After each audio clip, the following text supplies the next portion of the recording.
Hey Ninguk, let me turn this down. There we go.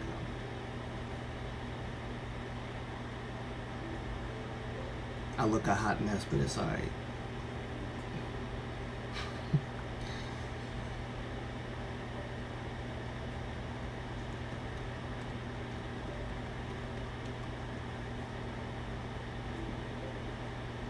How am I?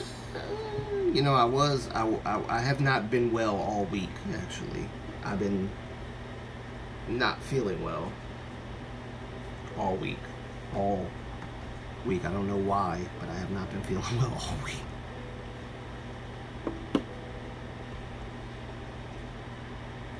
All week. And what I'm going to talk about today is definitely tied to, or rather should I say, it's about the video yesterday that I released. I think it was yesterday I released it, or the day before.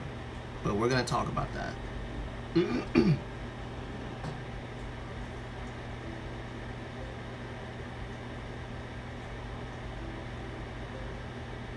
A Hot Mess is a title of Vespa's Japanese debut. Thank you, Ninguk. I appreciate that. I didn't shave. Usually I shave. I, you know, do all that good stuff to my face. Not today. I'm not in the mood. I'm a bit conflicted.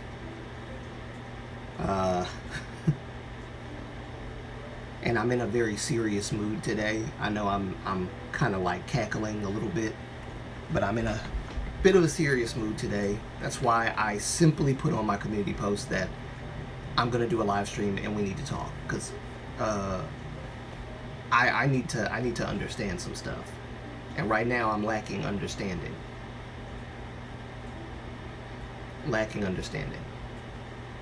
So I didn't watch your video yet. Okay, well, I'm gonna talk this just a little bit this way. There we go. But yeah, I'm gonna talk about it today.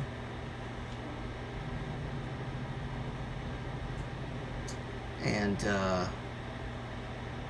yeah.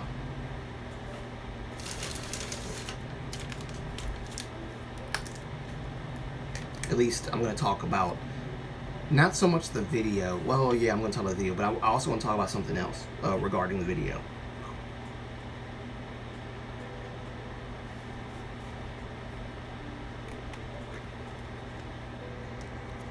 This is strictly video related. Whoopsie. Yeah, this is strictly video related. So that's what I'm going to talk about. For those who haven't watched my video, which, you know, definitely watch it and let me know what you think about not so much what that I reported on it, but did I do something wrong by reporting on this? Is it hot currently in USA? Well, I'll put it this way. The news about Ensign's Eddie, you may not have heard about this group. No, it's not about Trump being the assassination attempt. It's not about that. But yes, that is probably the hottest thing in the USA right now, is what happened with Trump. But that's not what I'm talking about. Ensign's Eddie, the video that I put out maybe a day or two ago. Apparently, it's come to my attention that, well, before I say anything, I want to first say this, and this is for everybody that's going to be coming in. This is for everybody that's going to be watching this live stream. I was going to do a video, but I think it would be, I feel like it would be trampling on the conversation that I had with a viewer in probably a not so positive manner, because we've already talked about it. However, I talked about this with this viewer without being able to like sleep on it and then come back. I have some concerns about how my video was perceived. Unfortunately, but I'm going in this live stream. I'm going to be as respectful. I'm going to try to be as respectful and as courteous and as tactful as I can. But I'm also going to be very honest. I'm going to be very honest. I put out a video about a day or two ago about Ensign's Eddie. I gathered my information from news articles and such. I read all of them to see if all of them, I told you guys the process, how I do things. I read all of them to see what matched and what didn't. And I wrote my script and I filmed my video, edited it, uploaded it, and funny enough, a voice in my head while I was editing it told me not to upload this video. Not because I'm reporting on something that's misinformation, because everybody keeps telling me that it's not everybody. Let me be a little bit more accurate about that. It's not misinformation. It's not false information that I reported on, and that's the one thing. Someone told me that I was spreading misinformation. I don't know if they were talking about my assumptions, my speculations. That's not false information. It's only false information if I am presenting my speculations as fact, which I didn't do. I did not do that. So if that's what they're talking about, then they're misunderstanding my intentions with the video, because they think that I'm out there trying to, at least how this viewer was talking to me, it felt as if they were assuming that I could cause further damage to the group.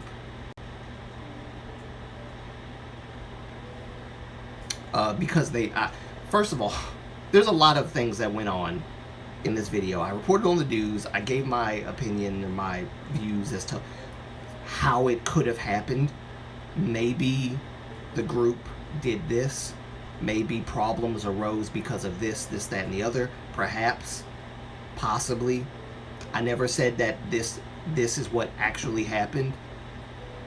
I made it very clear in my video. I also said that, at least I asked the question, when Eddie says we are not a group, we're not a team, we're not a family, things like that, is he speaking for himself only, or is he speaking for the group as well? All right. I was confronted by a viewer that said, basically, or asked the question, do you know Eddie? Do you know anything, like, do you have basically the inside scoop on Eddie's intentions or whatever? And basically saying,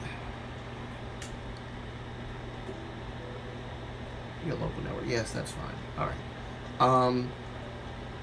Sorry, the thing popped up on my screen. But anyway, basically saying that if I don't know who Eddie is, or I don't know who the group is, or I've never had a talk with Eddie or anything, then I'm disqualified from reporting on the news regarding Ensign and Eddie. Last I checked, there's no criteria or qualification of knowing the members or knowing the member in question in order to report on anything. Never heard of that before. Truth be told, I may never meet these people in real life, ever. But that should not deter someone from reporting on the news. I think people more have a problem with me giving... What did I miss? Nothing much. I'm trying to go over the Ensign Eddie thing. Thankfully, I didn't get too many comments about, oh, you did this and you need to apologize and you need to do this and you need to do that, and people assuming my intentions for why I made the video. I didn't get too many of that. But yeah, I'm talking about the Ensign Eddie situation that I had a conversation with a viewer yesterday. So, and I'm not gonna bring this conversation up with the intention of disrespecting what we've talked about. It is public. The comment section, it's under the comment section of the video.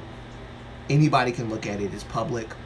I respect this person's views on taking this matter seriously, which is why I made the video, because it was a serious issue. It still is a serious issue.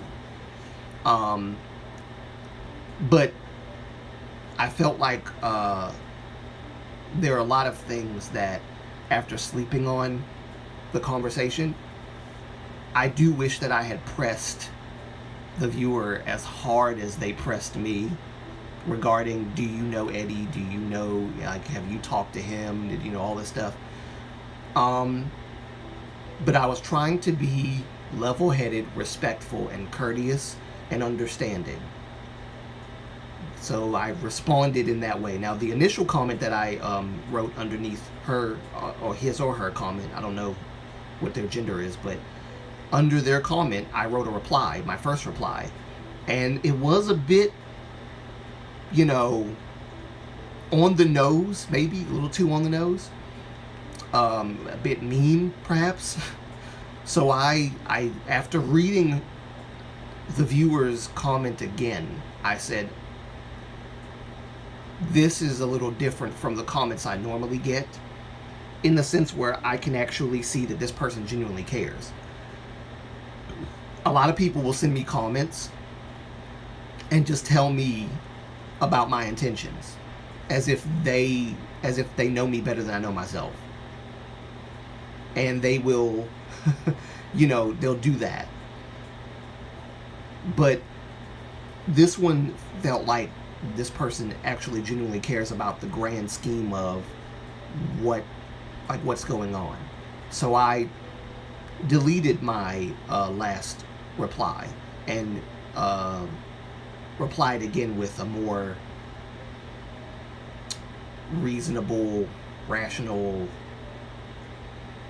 reply, because I want to be sensitive to people's feelings. Now, not to the point of, not calling people out for being, for doing the same thing that they're accusing me of doing, but, by the way, Taman is going to have a world concert tour, new album. Alright, thank you for that, Chinese Nuna. Thank you for keeping me up to date. But, I tried to be reasonable and rational and all that, and we had a good conversation. It was a good, I think, productive conversation. I'm hoping that they understand my intentions with the video, and that they're not still thinking that I somehow have a bias against the group, and that I made the video just to say, hey, look, this is look at this,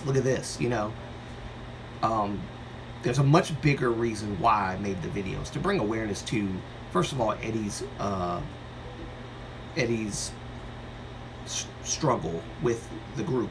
This is a struggle that some members have with their groups behind the scenes. I did not state absolutes as to how the group might have become what they've become now, as far as fighting and all that stuff. Perhaps there's this going on, that going on. That's what I said. I did not say that there is. I said that based on what Eddie has revealed to his fans, this is what's going on. Okay?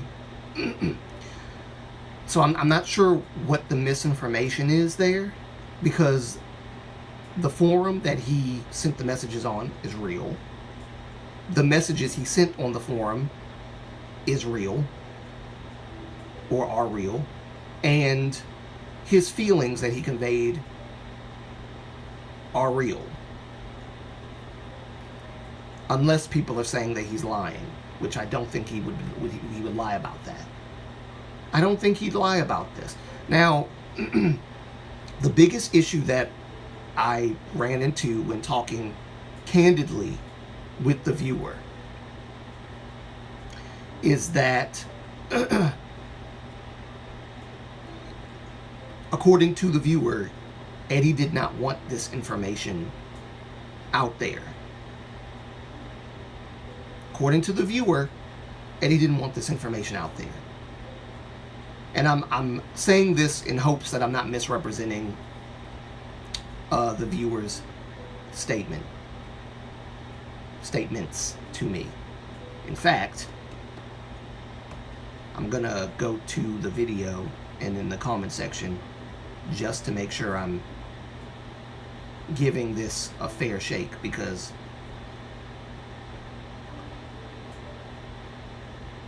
let's see. We go to the video now. I'm not gonna play it. I'm just gonna. All right.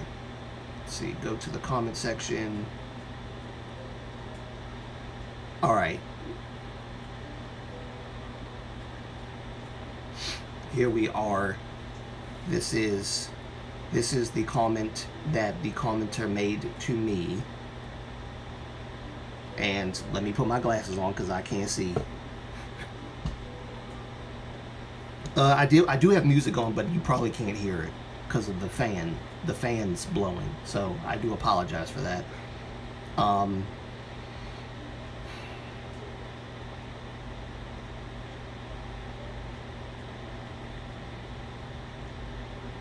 So here's the comment, and I'm gonna read it to you guys, and I'm gonna move on from here and talk more about the video and things like that.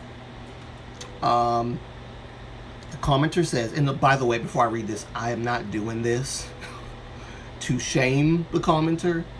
I'm not doing this to disrespect the commenter. I'm not doing this to be rude or mean or anything like that. I am doing this because this was a candid conversation.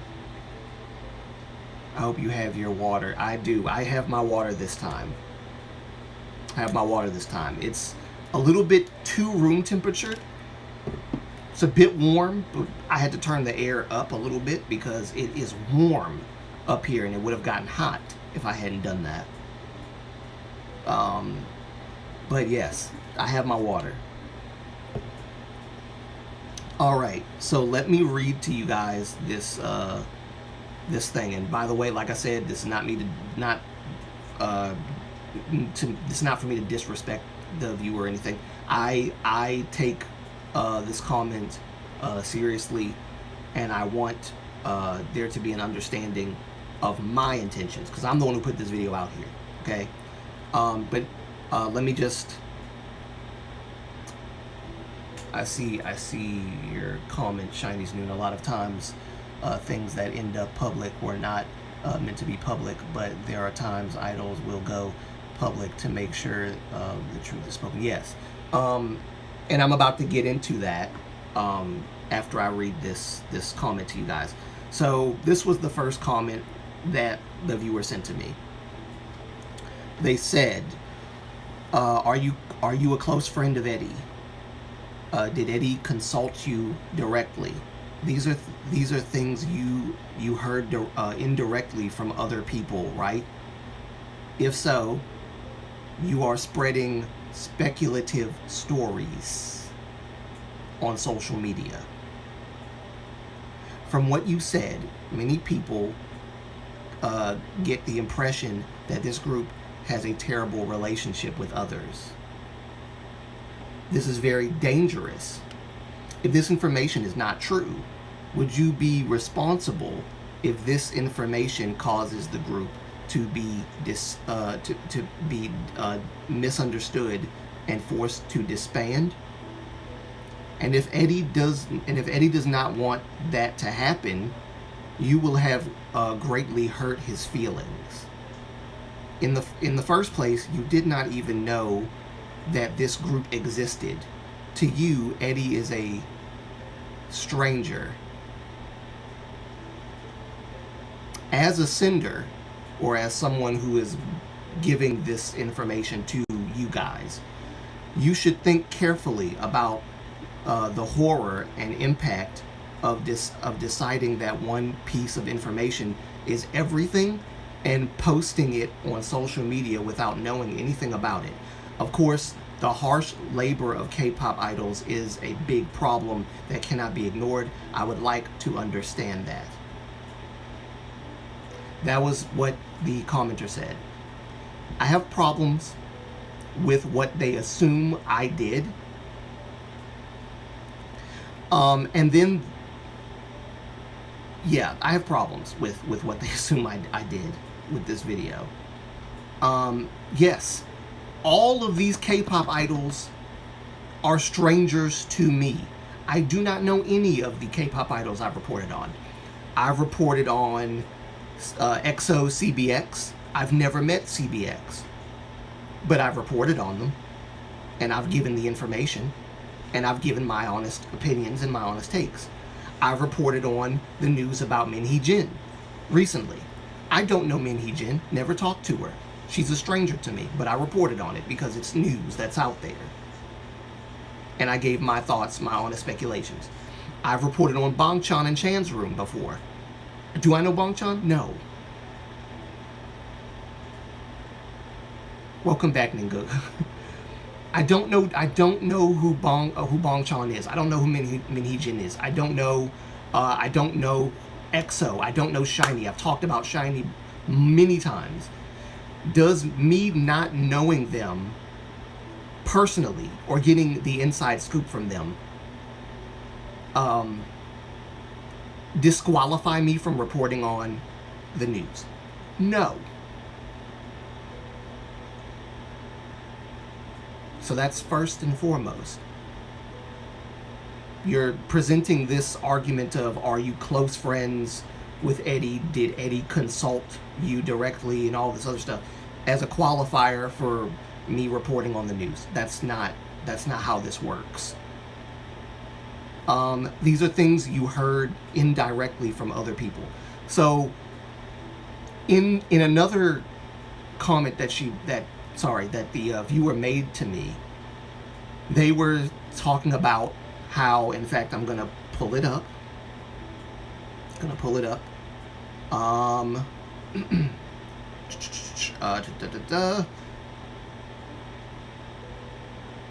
The matter was originally mentioned by Eddie in the community tool with his fans. Eddie trusted his fans. Did Eddie trust his fans? Eddie trusted his fans and confided his feelings to them. The fan felt a sense of crisis. I don't know if the fan felt a sense of crisis. I was not in that forum. A lot of people that reported on this were not in that forum. So I don't know if the fan felt crisis or not. And that's why they screen recorded, because I'm pretty sure that's how they got this. They screen recorded this. The fan felt a sense of crisis about his current situation and posted it on social media. So I'm assuming they screen captured it and posted it on social media, and the news outlets got a hold of it. Okay. However, the contents of his community. Sorry, let me read that again. However, the contents of this community tool are not supposed to be shared with others. So there's a rule, I'm guessing, within this app, or maybe it's just the community rule that he had probably established, maybe, where you're not allowed to share any of this information, is what I'm getting, is what I'm gathering from the viewer telling me this.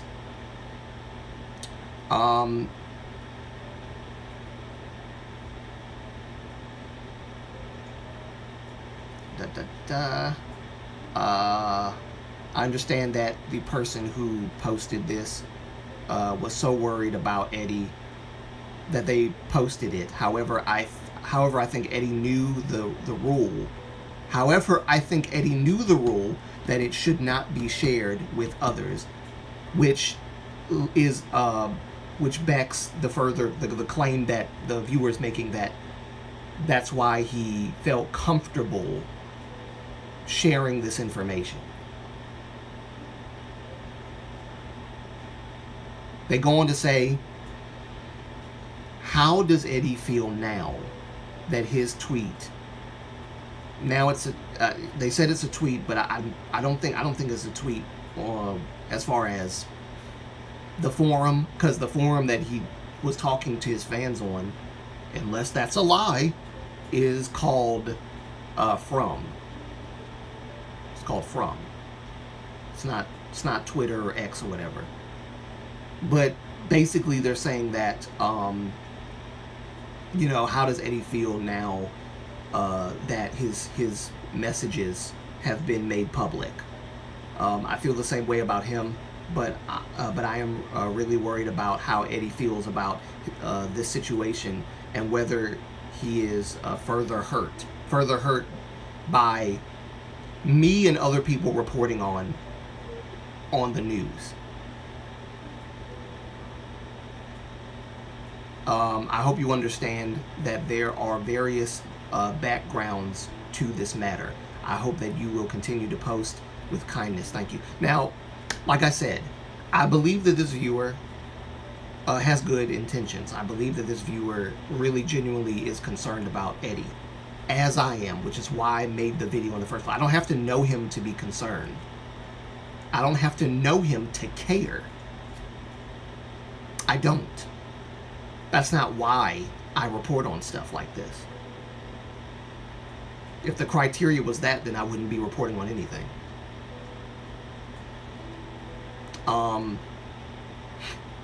So I don't understand that.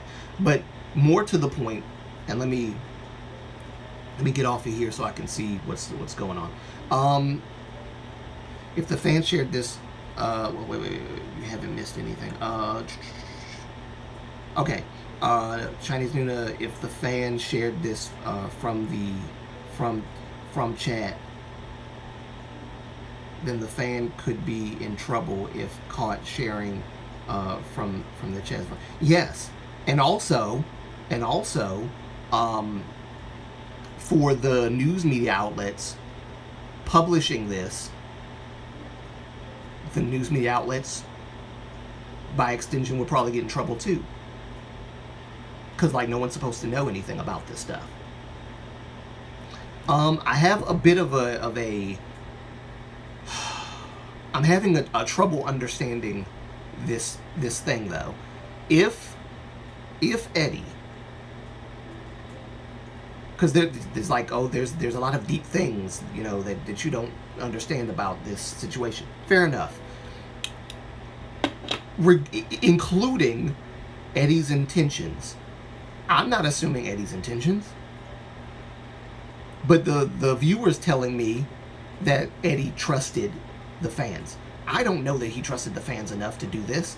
I think he probably just disregarded a lot of stuff that he probably should have thought about. I feel the way about this that I felt about Bong Chan sharing information he probably shouldn't have with his fans. Eddie shouldn't have said this to his fans at all. He should have said this to somebody closer to him. So me knowing him personally has nothing to do with him not knowing the fans personally and still spreading what he shared with the fans. People that you don't know what they're going to do with the information that you put out there. Maybe his mental state did not allow him to think that far ahead. So I'll give him that. Because there are a lot of people that, why is this thing going backwards? Anyway, many people have this problem where they will say something not really thinking about, oh, somebody might screen record my stuff, somebody might spread it to, online, and it's going to get out there. And I'm sure that probably the rule probably gave him a little bit of comfort or safety in saying what he was saying. But personally, I don't like, disregarding whatever mental state he was in, you do not share this stuff with fans. If it's his intention to not have this stuff out, why say this in any public forum whatsoever? And I think that's a valid argument to make. Why say this at all? That's why I said in the video, I feel like it's a cry for help from Eddie to the fans. He's saying this stuff to let them know, hey, I'm in distress because of this, this, and this. So if it wasn't your intention to have this stuff out, and there's a rule, well, I'll deal with the rule later on. But if it wasn't your intention to have this stuff out, why say anything about this at all in a public forum at all? Secondly, the rule. Yes, I have not looked at the From rules. I probably should pull that up and look at the From app rules just to see rules specifically against sharing inside information on the outside of the app. I'll try to type that up and see what it says. But even so, they shared it. The rule did not stop this person from sharing this. There's no, the rule can't do anything. Apparently, the rule is just a rule, and people can break it with ease. Because, is there a feature within this app that prevents people from screen capturing this stuff? No. No. Because I'm pretty sure that's how they got this information out there. They screenshotted it. So if this stuff was not meant to come out... Oh, by the way, the reports said that he deleted those messages.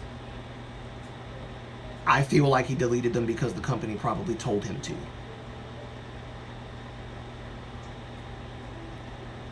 Maybe I'm putting out misinformation by putting out my speculations about that. That's not misinformation. That's a speculation, clearly. I think you guys can tell the difference between information that is actually information and speculation. I think everybody can tell the difference. So... people assuming my intentions and all this stuff, that's not necessary. That's not necessary, especially if you watch my video. Their rule is simple. You agree not to share anything from the app chats or community. Fans break it all the time. In the From app, you can screenshot things, whereas on I don't know how to say that word, and BPM app, you can't. Okay, so if it's a rule, they should implement something to where there's no way you can. So that's a fault with the app. That they should have come up with some kind of way to prevent any kind of way for fans or whatever to capture this stuff and then send it out. Because like you said, Chinese Nuna, if it's true that the fan did this, they're in trouble. They could probably be in trouble with the people that made the app. Yes, exactly. They should make sure things can't be screenshot. Exactly. So that's a fault with the app itself. But if I feel like if Eddie knows that there's nothing that can stop the screen recording or screenshotting of conversations, he shouldn't have said anything. Trusting the fans is not a good idea at all. It's not. I've said it about Bongchan, and even though I don't hold Bongchan responsible anymore for things that I once held him responsible for, and I've been like, you know, Bongchan is innocent of the things that are outside of his control. What he should not have done was talk about any of this stuff at all. Not because of him, but because of the people he's telling. These are young people that I don't know where their minds are. Maybe they're looking for the juiciest news possible. Maybe they're looking to start a fan war with another fandom. I don't know. Don't tell your fans stuff. Sensitive stuff. Don't do it. Don't do it.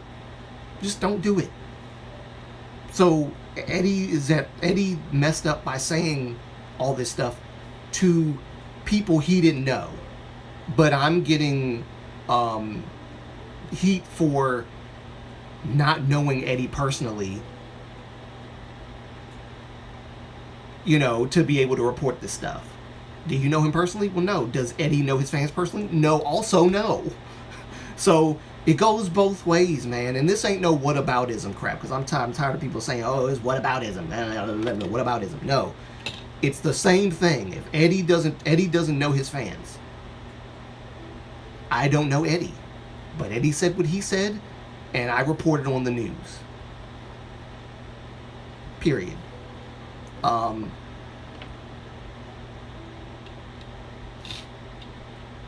Now, again, the viewer brought up. Well, let me see the app's fault for example, in the BTS world, BTS game, you couldn't screenshot. Even a game, you can't screenshot stuff. So if you can't screenshot stuff on a game, the app should have come up with some kind of way to prevent screenshotting. Really, they should have. If it's within an app's ability to do that, they really need to do that. Otherwise, why make a rule that fans have to agree to when they break that rule? They can break it as easily as they've agreed to it.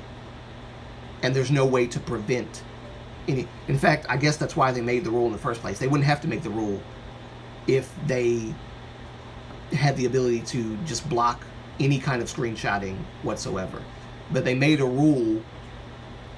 I'm guessing, I don't know exactly, because I don't know how it works. So you agree to the rule before you enter into the chat, I'm guessing.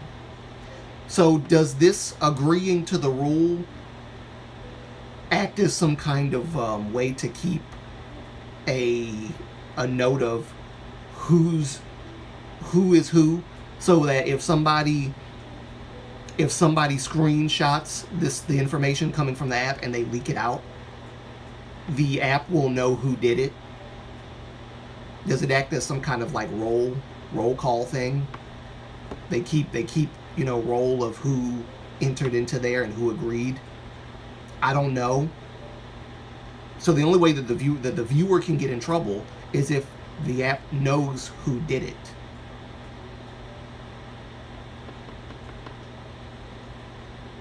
So that's also another problem. It's also another problem. All of this stuff I had to think about and sleep on. So I didn't really get the opportunity to sleep on it while I was talking to the viewer who sent me the comment. Um, yeah. But they said Eddie trusted his fans and confided his feelings to them, or conveyed his feelings to them. Then they said that it was the intention of the fan. So they're not only saying Eddie's intentions. I haven't said Eddie's intentions, except that it looks like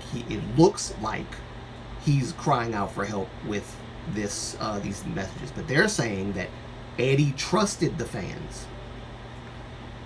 Do I know that Eddie trusted the fans? No. All I know is that he was in distress and he started speaking out of his emotions based on what he was going through. That's what I believe happened. Do I know for certain that Eddie trusted his fans, and that was why he told them this? No. I'm only going off of what the viewer said. I don't know how they know this. They didn't tell me how they know this. They're just saying that this is what really happened. Eddie trusted his fans and confided in them. Confided his feelings. Then they go on to say that the fan felt a sense of crisis about his current situation. And it was based on that this fan posted this to social media. I don't know if the fan really felt a sense of crisis and that's what motivated them to do this. I have no idea. I don't know where they're getting this from. So I probably should have asked, where are you getting your information from? Because I can tell you where I'm getting my information from. I don't mind. I got it from multiple places. I got it from All K-Pop. I got it from, what's the other one? I got it from Asian Junkie. I got it from K-Pop. Let's see, K-Pop. Where is it? Hype. Wait, is that what it's called? Hype? Yes, Hype. Yeah, I got my information from multiple places. I don't mind saying it. Yeah, there's probably issues or whatever regarding certain things that biases or whatever. I don't care. I don't view biases. I don't care about the bias for or against anyone. I'm just looking for the news that correlates with each other. If all of them are meeting in the middle on certain news issues, certain things that they're all saying the same thing, then that stuff can't be. It can't be a lie. Gosh, it can't all be. Misinformation is a bold claim. When you're not giving me evidence to the contrary that says that it is misinformation. Because we all can agree it was the From app that he sent this on. So that's not misinformation. My speculations are not misinformation either. That's me speculating. I think I have a right to speculate. I think everyone has a right to speculate. If people are viewing my speculations as fact, that's more of their problem than mine. I'm very clear that I have speculations. Have a good happy birthday week ahead, Moonlight. Thank you. Actually, let me get to you guys' comments because I saw there was a comment also. I don't want. Also, wait.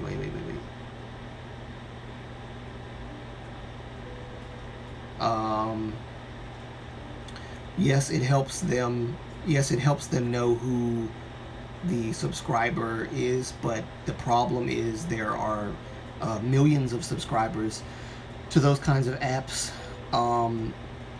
There's no way for them to track. So okay, so yeah, it's like okay, you agreed, so we got you in, so we know who you are, but we don't know if you're the one who did it or not.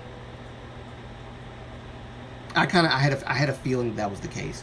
Ninguk says also, I don't know what happened, but that guy Eddie seems to have the same problem as Bongchan. He have a parasocial relation with his fans, so he he takes them. So he takes them for close friends. Sorry, that he still. Yeah. So yeah, if that's the case, no, like you should. And thank you again, Chinese New Year. I appreciate that. Yes, my birthday is next week, literally. Oh my God, 33. It's all on me. 33. It's all on me. It's all on me. I have a catchphrase for every year. Dirty 30 was my 30-year-old, my 30-year time. 31, I can't remember what that was. It was stupid catchphrases. This one is kind of more on the nose. It really is all on me at 33. Dumb catchphrases. Anyway, back to the topic. I'm sorry. But yeah, if it's true that, see, gotta take my water, gotta drink my water.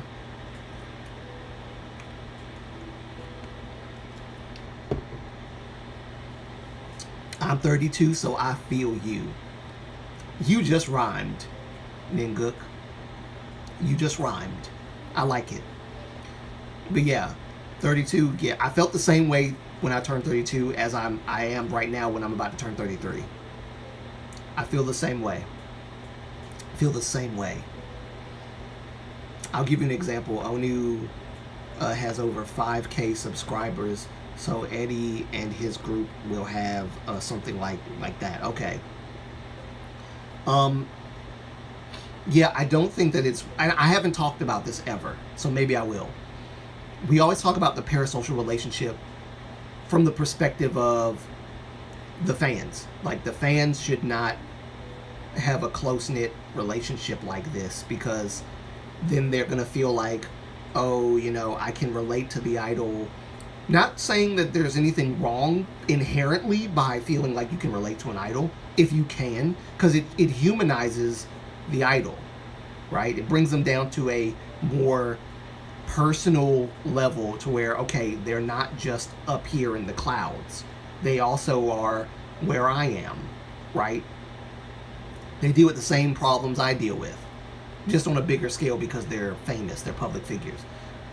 So they're like, that part of parasocial relationship is not the problem. The problem is when you take liberties within that window of, oh, you know, we view each other as friends or buddies, which, hold up, y'all not friends, okay? It's when you start getting into the whole, oh yeah, we're friends and all this stuff. That's when the problems start. So you want to feel the need to, when a friend brings up something, you feel the need to defend them and try to investigate, and then you start overstepping your bounds, and then you end up hurting not only the people that you're trying to come against, but you also end up hurting the idol that you're trying to defend. We talk about that a lot. What we don't talk about is the parasocial relationship dynamic of the idol feeling like they can talk to the fans and view them as friends. So I have seen this with Bongchan and Chan's room before. I have said, though, in my defense of that because I was against it, and I'm still against it for reasons like this, like the Ensign Eddie situation and the Chan's room situation. I'm against it, but as far as like, I lost my train of thought. Hold on, y'all. I lost my train of thought real quick. When you hit your 30s, note to self, word to the wise. When you hit your 30s, that's when you start losing your memory, real quick. Because I literally was on a roll trying to explain something, and I forgot what I was about to say when I shouldn't have deviated like that. But anyway, but basically, yes, Bongchan, I defend that he can't control what people say. Just like I defend that Eddie can't control what a person does with his information. Same thing with the Rise situation. Rise's Anton and Insuk, I think, they had photos posted on their social media, and people took their liberties to like say, "Hey, you're dating these," like as if they have some kind of say as to what idols are supposed to be doing with their free time. You're not supposed to be hanging out with these girls. We're your love interest, not them. Oh, the Anton and this random girl is dating, all this stuff. And then Anton and them are apologizing, and I'm like, no, don't apologize. And then I'm like, wait, this is what happened in Bongchan and Chan's room. I can't say that this is wrong for them to apologize, but that it's right for Bongchan to apologize when they took his stuff out of context, just like Rise's fans are taking Rise's photos out of context and all this other stuff and making up stuff. So I had to change my position because it was very it can't be like that doesn't make sense. So I changed my position on Bongchan because I saw the similarities. It's literally the same thing. Eddie, there's no way to take his words out of context. He said what he said. The thing is that you should not, as an idol, you should not, no matter how much you feel you trust. I don't, like I said, I don't know if he did this because he trusts his fans. That was what was told to me. I'm not saying that the viewer is lying. I'm just saying I don't know where they got that from. So how they're treating what I brought up is how I'm treating what they brought up. Except they literally are claiming that he trusted. It's not a thing where the viewer's not saying, well, you know, I believe he trusted, or I think he trusted them, and that's why. The viewer said he trusted them. I don't know if he trusted them. And I could have been equally as harsh and had asked, well, did Eddie tell you that? Did Eddie tell you he trusted the fans and that's why he did it? Like, I could have done that too, but I was like, no. I'm going to come at this from a better standpoint, right? I'm going to try to understand what they're saying. But I could have very easily have thrown it on them just as easily. Especially after they told me that he trusted them. And they're stating it as if it's true. I don't know that. They're talking about Eddie's intentions as if they talked to Eddie and asked him, hey, did you trust the fans? And he said yes. I never said that Eddie did this, except that he posted it to the forum. And that's it. I speculated everything else. That's all I did. That's all I did. Somebody entered in. I'm almost 33, so I feel you. Yes. Yes. And welcome, by the way. Well, you have a big, long username. No one can know 1D1 long. What the Force? One Force.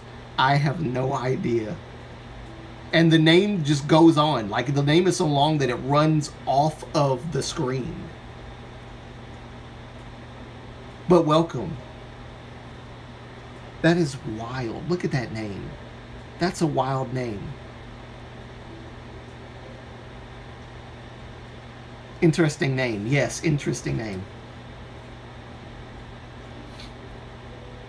So what does that make me?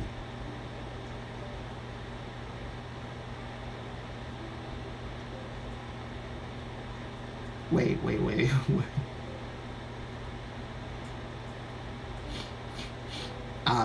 So what does that make me? Wait, what do you mean? What do you mean, Chinese Nuno? What do you mean? Oh, Star Wars for the name. Yeah, that's that. When I saw the Force, I said, okay, he's a fan. Probably a fan. I don't know if you're a he or she. I apologize. Don't mean to misgender you. You must be a fan of the collection. I think you might have been the one that commented about my collection before in a comment. I think.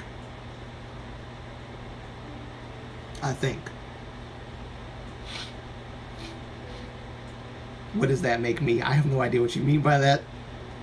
By the way, congrats for the 900 subscribers. Thank you, Ningook. Thank you. Listen. I've been so caught up in trying to like spend time with my family as much as possible, and all this stuff, and like trying to like really work on like one video per week extensively. I honestly was going to take this week off. I was not even trying to look at my subscriber count or anything like that. I was just trying to take a week off. And something in me told me to do that, and I defied it. I probably shouldn't have done that. So I didn't even know I had 900 subscribers until I checked yesterday and found out that I had 900 subscribers, or the day before, or something like that. Your comment about or forgetting things, yes. Yeah.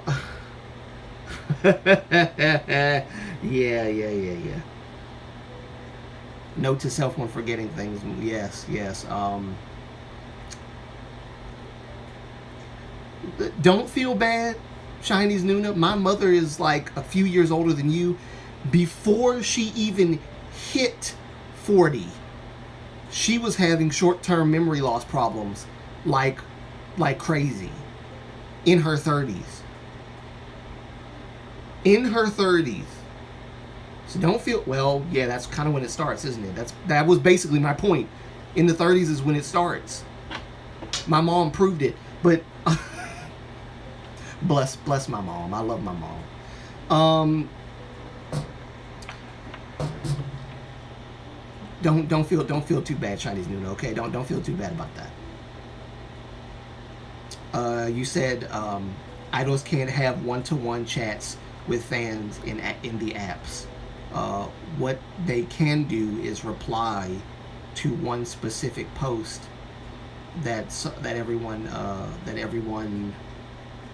sees. Okay, so it wasn't really a conversation. It was a post, and someone replied to it, and then he replied to them. Okay. So that's what happened. All right. Where's my Moonlight? Oh, she is at work. She is at work. Why is my phone not near me? I thought I had my phone near me.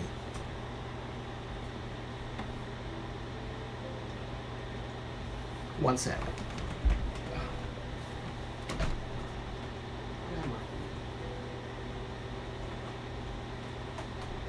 Oh.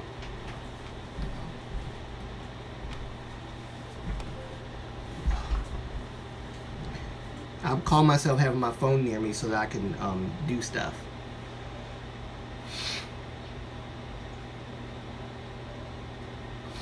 There are many idols that have there are many idols that have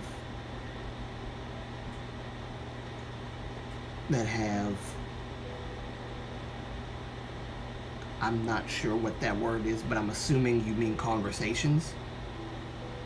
There are many idols that have conversations with their fans, but they know when to draw a line, right? I think that's what you're saying.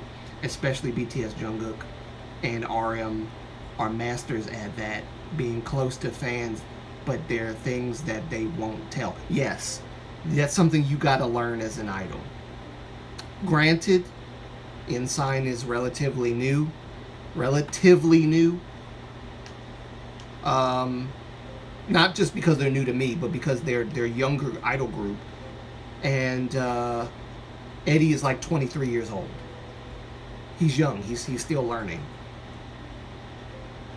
Yes, idols can choose reply to answer, but everyone sees what's posted. Okay,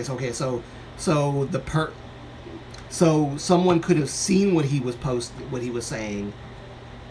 Didn't have to be in the conversation, but they saw it, and so they screen captured it. Okay.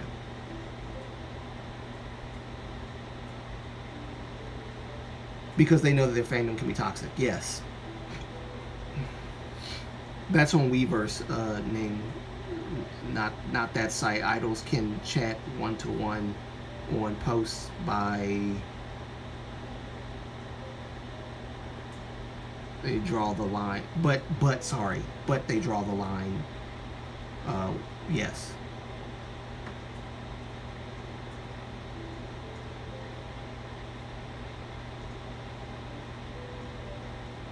Okay, gotcha. Yes. Yeah. BTS uses Weverse. But yes, I think the same rules should apply, that you shouldn't use, like, you shouldn't tell you shouldn't brain fart. You shouldn't tell fans everything. And regardless of how you feel about the situation you're in, do not tell fans all this stuff, because you don't know who's watching, who's looking at it. People can come in the conversation, take your stuff, share it. I was under the impression that Eddie wanted this out. That's why he didn't care. Because if you know that screen capturing is not something that can be prevented on this particular app, and you still choose to say all this,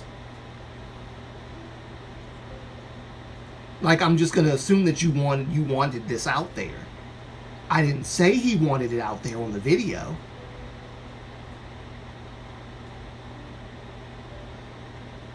Netizens too could do something just for spite as well. And thank you, Shinies Nuna.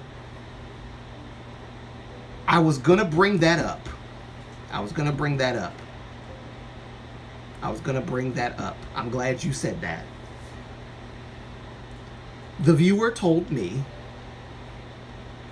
that, the viewer told me the intentions of the person who leaked this information. I'm not so bold as to say what the intentions of the person is who did this. But I don't know if the viewer intended to do this, or if the viewer, if their intention was because they did it out of concern. I don't know that. I also don't know that, hey, it could have been somebody who just wants to cause problems. Wants to get their little, of course they're probably not going to reveal who they are, because that would get them in trouble possibly with the app. But, out of spite, sure, probably, maybe.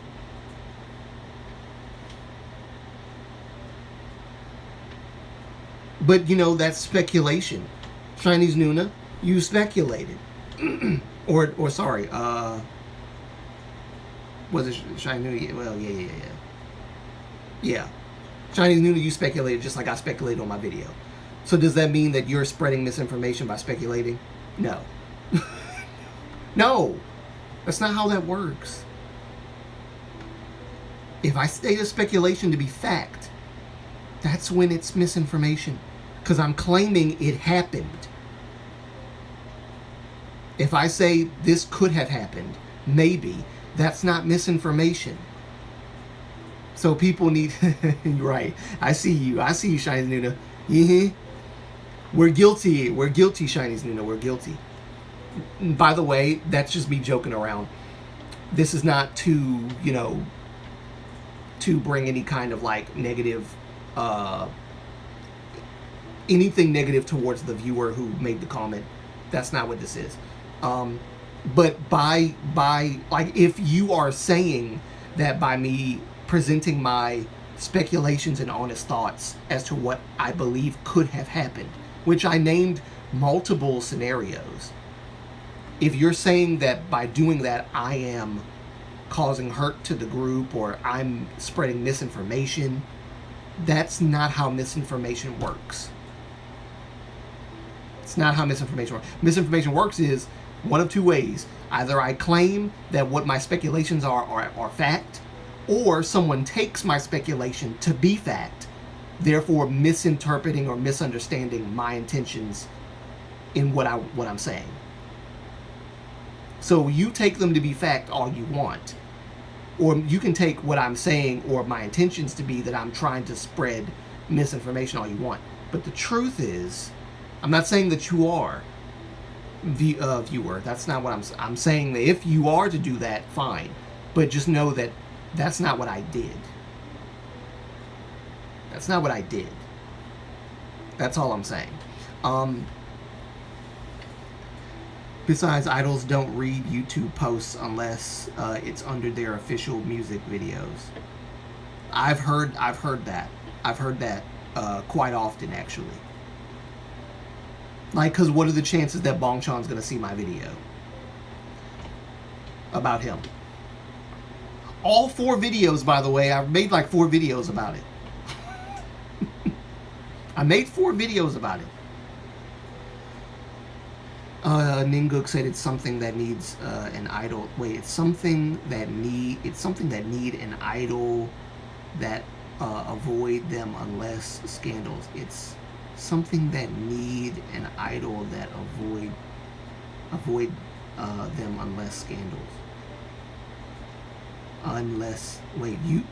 Useless. That's me. That's me, y'all. My dyslexia is kicking in. Let me put my glasses on.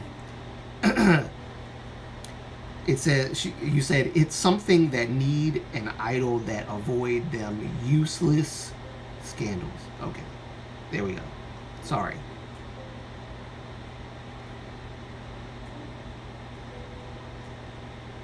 I'm not quite sure what you're saying there. So if you could restate that so I could understand what you mean. But I think I kind of get what you mean. But if you could like restate that so I could get what you mean, Ningu. But yeah. So that's what was said to me.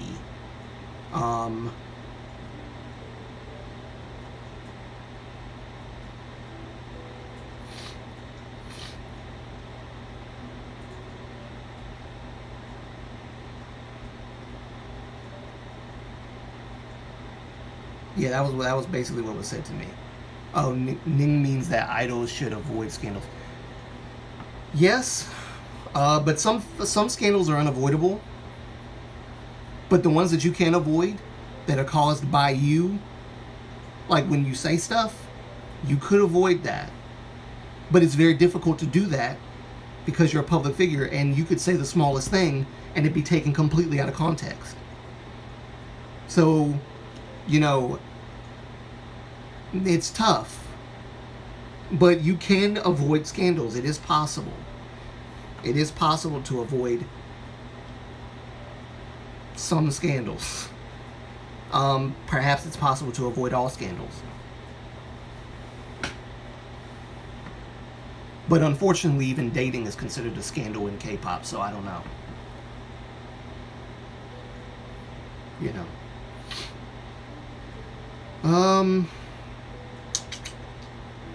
I did respond to her. Or I'm sorry, I keep saying her. Because I'm assuming it's a her. I don't normally get guys commenting on anything.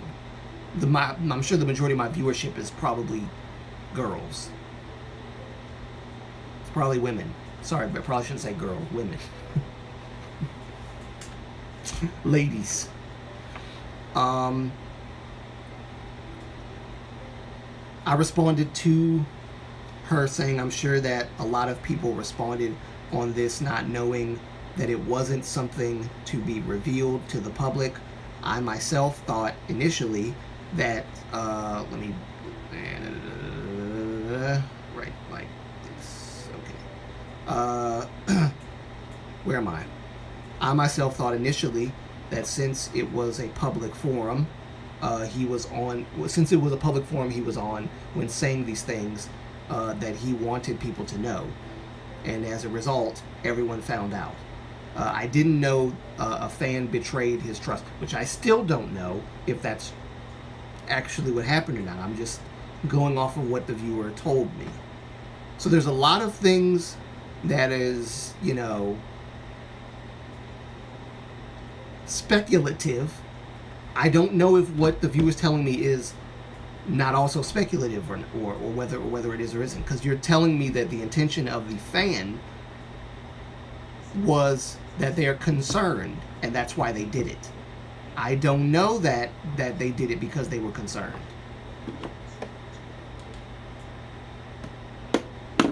I don't know why. I don't know if the reason why they did it is because they were concerned or not. I didn't talk to the fan.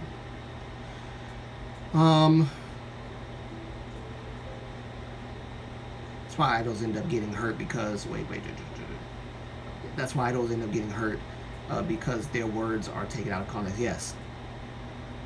Either they said something very controversial that they shouldn't have said out their mouth, or they said something that shouldn't be controversial, but people take it out of context and make it controversial. So that's how that goes. Yes, and the agencies should teach them to avoid some subjects and not yelling at them or just forbidding them without explanation. Yeah. I agree with that.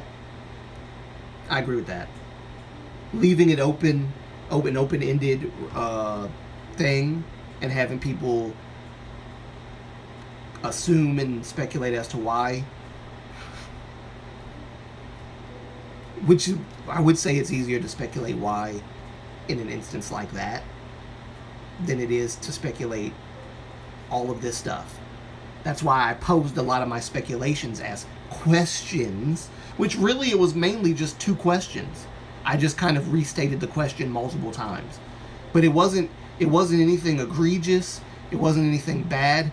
I think maybe the other problem that the viewer might have had is at the end of the video when I said that they should disband if the members are not together. Like if they're not a team, if they don't view themselves as a team, if they're getting into fights, if they don't love each other, they don't care about each other, they're not, then the team's gonna fall apart. If they fall apart behind the scenes, it will manifest eventually in a live performance or something. Something's gonna happen. And I don't want anything to happen. And I was saying, basically I was trying to say, if it's true that the entire group is having this problem, not just Eddie, then the group is, if they continue to be a group while not viewing themselves as a group or a team, it's going to cause problems for the group. And in that case, why are they together? They probably should just disband. But apparently me saying that they should disband was me advocating for them to disband.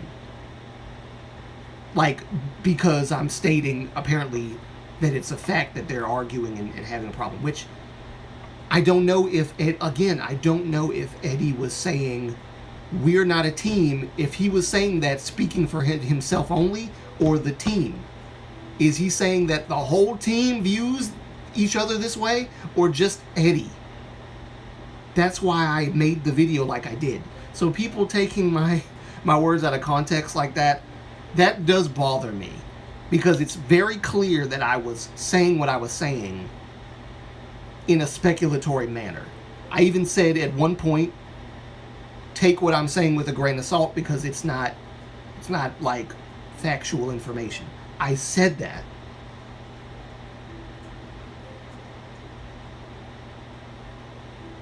What do you want from me? What do you want from me? I think my biggest problem is I probably just shouldn't have reported on it at all.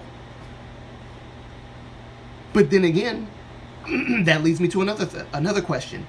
If every time something like this happens in a situation and it's reported on already before I even touch it, should I not report on it because I don't have the inside scoop? Because I don't have the inside scoop on Min Hee Jin's mindset. I determine her mindset, or I hypothesize her mindset based on the actions she's taken that have been seen actions or uncovered actions. I don't know her personally.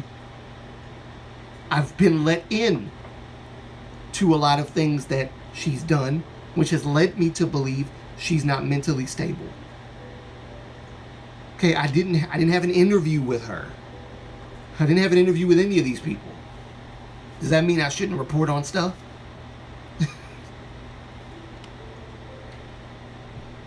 Then you'll like the info I sent you to your Instagram on EXO, and also actor Lee Sung-gi. Let's see. I think in your next vids, you should put a disclaimer. Yes, I try to remember to put a disclaimer. Sometimes I forget. Sometimes I really do forget. I think in the last video I did before that one, talking about vocals, I did say, hey, disclaimer, I'm not a vocal expert or whatever. I try to do that. I try. I need to be a little bit more conscious of that. I apologized for not being thorough enough in saying, hey, I should have said this more, and I didn't, so I apologize for that. I should have done that. So yeah, there's things that I didn't do well in the video that I wish I had done better. So I do see where I messed up, and like you said, disclaimer, I should have put that, in front before I said anything.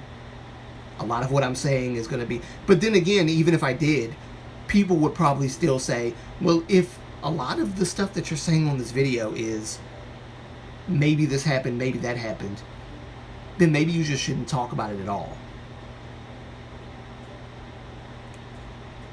But that's with all news.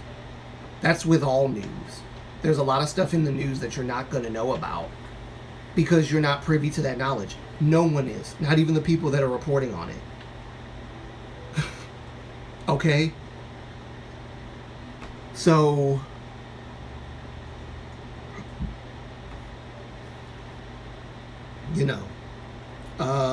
let me see. I think your next videos, you should put a disclaimer that you don't say things as fact. I did put the disclaimer at the end of the video. Probably should have put it at the beginning of the video. I said I would never say anything that is I would never say anything is an absolute unless I have evidence that it is an absolute. Other than what I've reported on, my speculations are purely speculations. So that was at the end of the video, not at the beginning, but I should have put it at the beginning. Nevertheless, it was in the video, so it's not like I didn't say anything. I don't know, maybe people just overlooked it, or they got so triggered at the first few minutes of the video that they didn't watch any more of it and they just turned it off. I think you're in fact, but it's just your speculations and Chinese Nuna says, then you'll like the info I sent to your Instagram on EXO, and also actor Lee Sung-gi. Okay. By the way, I did see your what you sent me about CBX. I've reported on CBX before. I don't know how many times I've reported on them, but this is if this is new information, I'll take a look at it. I'll definitely probably talk about it most likely. I said my next video was going to be about Baekhyun and Dio's vocals. The comparing the soulfulness. Is Baekhyun more soulful than Dio? Is Dio more soulful than Baekhyun, and all that? Because a lot of people were saying that Baekhyun is more soulful than Dio, that Dio is more soulful than Baekhyun, and I have my thoughts on who I believe is the most soulful singer. So I'm going to talk about that in a video. And why I believe that he is the most soulful singer between the two of them. Of course, it's all my opinion. The fact that I constantly need to state that it's always my opinion is just, I don't know. Oh my gosh. I kind of feel like it's like a form of hand-holding to constantly state over and over again in every video, by the way, this is my opinion. It's like I feel like that's kind of how, like, what it's becoming. People should know it's my opinion, yes, but sometimes me just saying this stuff, you can kind of tell I'm not basing this off of anything except my pure opinion. But sometimes people need that extra confirmation. Lee Sung-gi. Okay, so I'll look into that when you actually. I got my phone in my hand. I can just look at it now. It's like me with French. Wait, it's like me with French President. Let me read that again. It's like me with French President. I don't know him personally, but based on his action, to me, he is unstable in terms of psychology. Yeah, like looking at a person's behavior and how they do things. You don't have to know them personally. Just look at their behavior and then ask yourself, is this what a person in their right mind, in their right mental space would do? It's not hard to come to the right conclusion. You have to remember some of the members of EXO were trained by Jonghyun. Yes, that's true. Yes, that's true.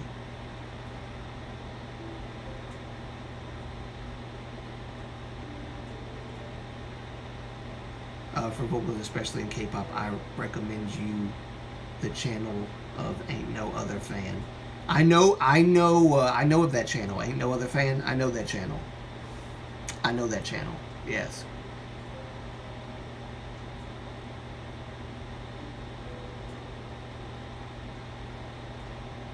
His video for today was talent versus skill.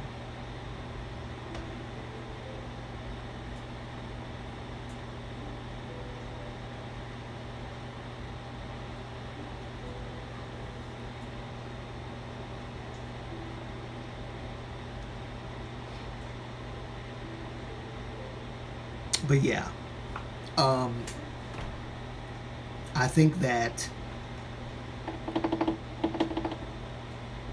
I probably should have held the viewers' feet to the fire in the same way they held mine to the fire, to be honest, because I'm very curious as to where they got their information as far as stating that he trusted the fans. Like, it wasn't like I think he trusted, or I believe, or I'm guessing that he trusted and that's why he did it. It was a definite he trusted them, and then it was a definite this fan felt concerned and that's why they did it.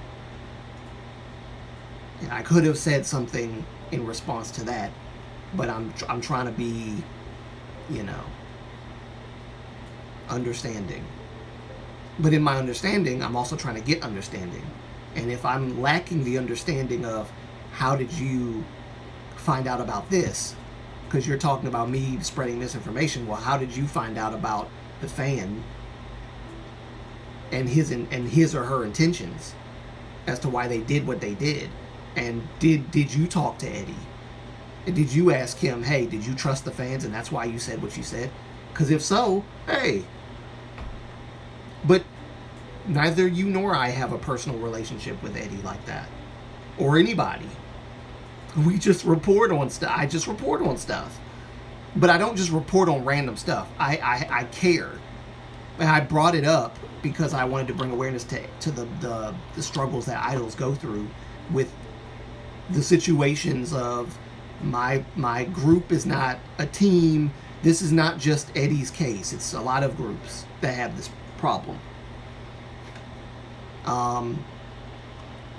But it was not to cause further pain or whatever I was accused of doing with the video or whatever. It's not my intention at all.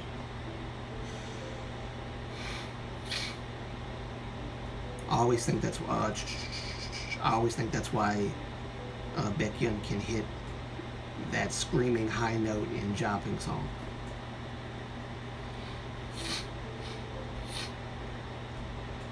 Well, yeah, I think Baekhyun can hit that high note because of skill. I wouldn't say it's talent. The singing in and of itself is the talent. But that you're able to do that with your voice, that requires skill. Definitely, it requires skill.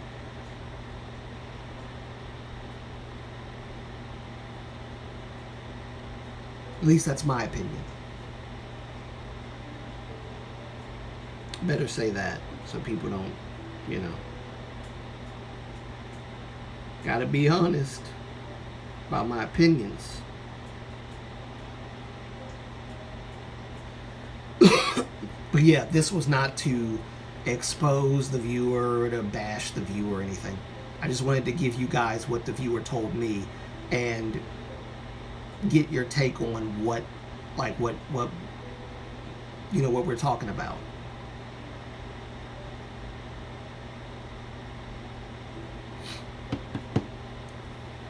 But the viewer was, for the most part, very respectful, and so I wanted to return that respect by being, you know, cordial with my comment. Because I'm coming from a place of I want to understand your concern, and I want you to understand my concern, and that we're on the same side here. I'm not trying to fight you. I don't have time. I don't have the energy for that. Time or energy. I'm on the same side as you. I want Eddie to be okay. I want him to get the rest he needs. And honestly, if he feels this way strongly about this group and him being in it, and if it's just him that's feeling this way and the group is like not feeling the same way that he's feeling, if it will help him to leave the group, and if that would be better for his mental health, then I hope he takes the step to do that. Honestly, anything that will cause his mental health to improve and for him to be okay. That's ultimately what I want. If the group is also feeling this way about each other,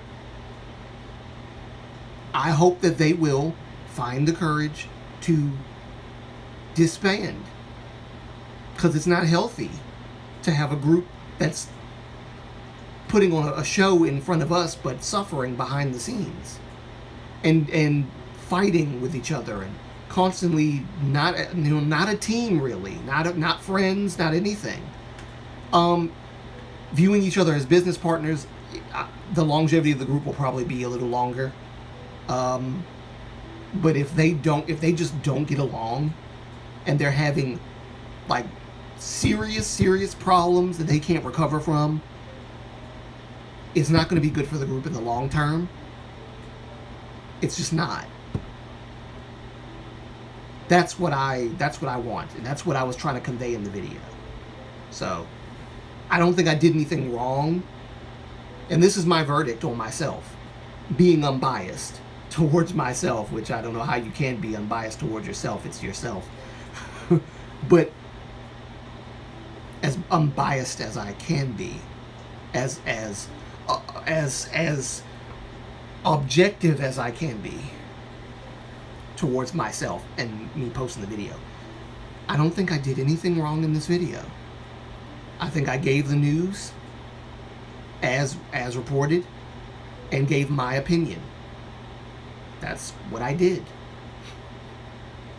And if people take out of context what I did, misrepresent what I did, that's on them. I didn't do anything to cause anyone to feel some type of way, you know, about what I said. At least, well, apparently the viewer felt some type of way about what I said, but I think it's because I just talked about it at all. Because remember, the main thing is that the viewer is saying that Eddie didn't want this stuff out there. So the main issue is that I'm talking about it. So maybe the issue with that the viewer has with me ultimately is that I said anything about it at all. Maybe. And I respect that concern, but I don't agree with it because my intentions for talking about it is not nefarious. It's not to expose anyone except or anything except how idols are constantly put in bad positions like Eddie, and how I wish it would stop. Other than that, there was no negative intent towards the group. Again, I don't know the group, so how can I be biased for or against a group I don't know? You can't be. I don't know them. I don't know them. So to say that I need to talk about things fairly, I did. I don't know Eddie. I don't know Ensign. I didn't even know about the company NCH Entertainment. I don't know these people. I reported on it unbiasedly and gave my unbiased opinion. The only thing that I'm saying I advocate for is making sure that Eddie is in the best mental state. If to achieve that he has to leave the group, so be it. If the group is struggling as well, and you know it's to a point like Eddie, and the best alternative would be to disband the group, that needs to happen. That's all I was saying. That's all I'm saying, man. That's all I'm saying, man. That's all I'm saying. I'm not trying to make a spectacle out of this. I even rebuked the notion of viewing this as juicy news. It's not juicy news, it's serious. And I took it seriously. I still take it seriously. So I don't like when people watch my video and then don't like and still misunderstand me, even when I clearly said it. But anyway, I'm ranting. Let me read your comments.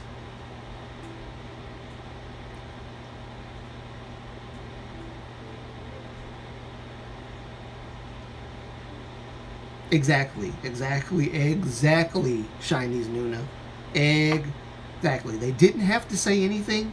They didn't even have to watch it. But they chose to do that. And I respect that they chose to approach the topic in the way that they did, because they could have been way harsher and they could have said way worse things in their reply to my video, to which I would have totally ignored it. But because I saw the concern, well, at first I didn't ignore it. I would read to you guys what I initially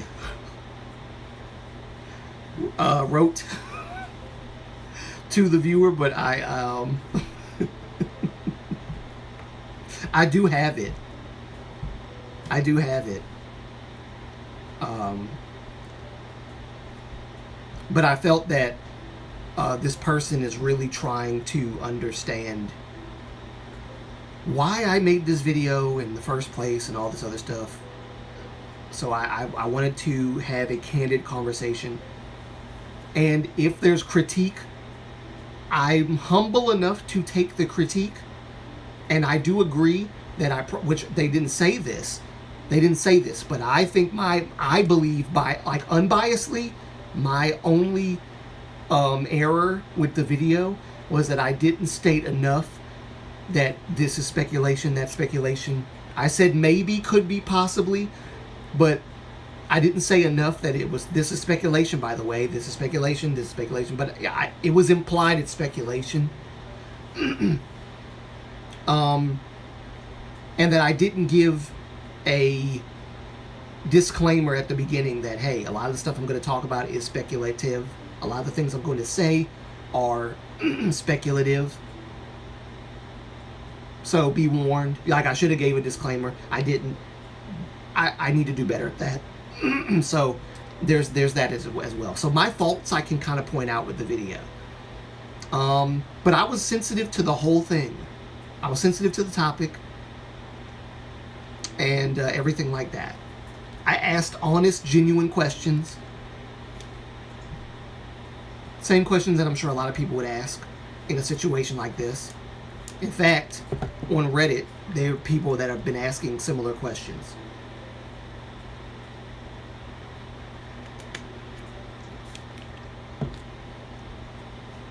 People on Reddit have been asking similar questions, having similar concerns. Are you then going to go and rebuke everyone on Reddit for spreading misinformation when all they're doing is giving speculations and their, possible, their feelings as to what might have happened, what could have happened? It's okay to do that as long as you don't, as long as you don't present your opinions or speculations as fact, as truth, then it is fine. It's when you start talking about it like it's true, that's when the problems start. I know this. Everyone knows this. And that's not what I did, so I'm good. I'm good. I'm great. Work hard. Get paid. Thank God. All day. Had to. I'm good. I'm great. Because I'm grateful. I'm good. I'm great. Because I'm grateful.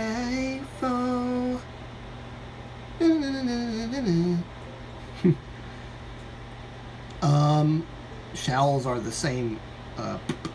Showls are the same thing. They protect and look after the members over and above all things. Which, and I understand that, but my God, you can't protect the idols from everything. You can't protect the idols from everything, unfortunately.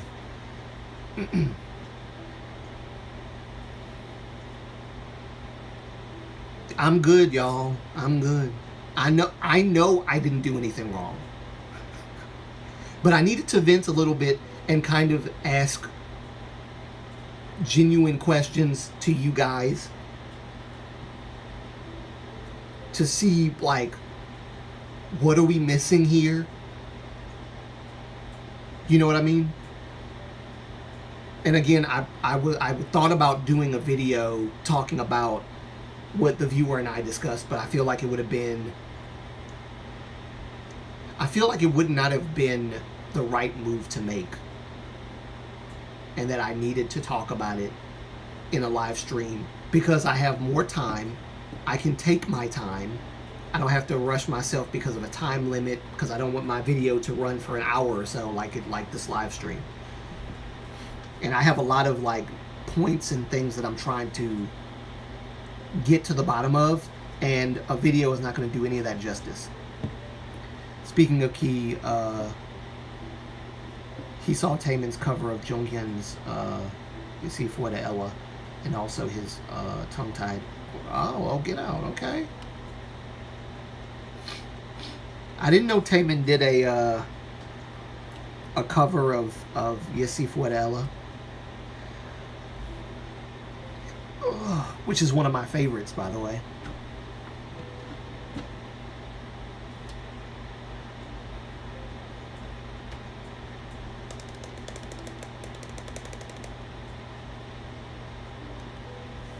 Hey, yeah.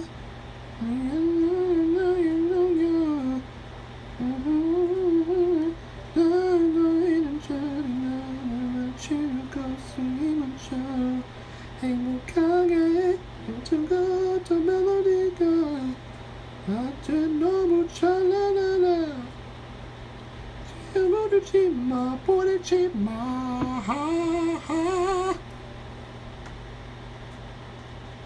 Yes, at his fan meeting. Ah, okay. Oh, I gotta hear that.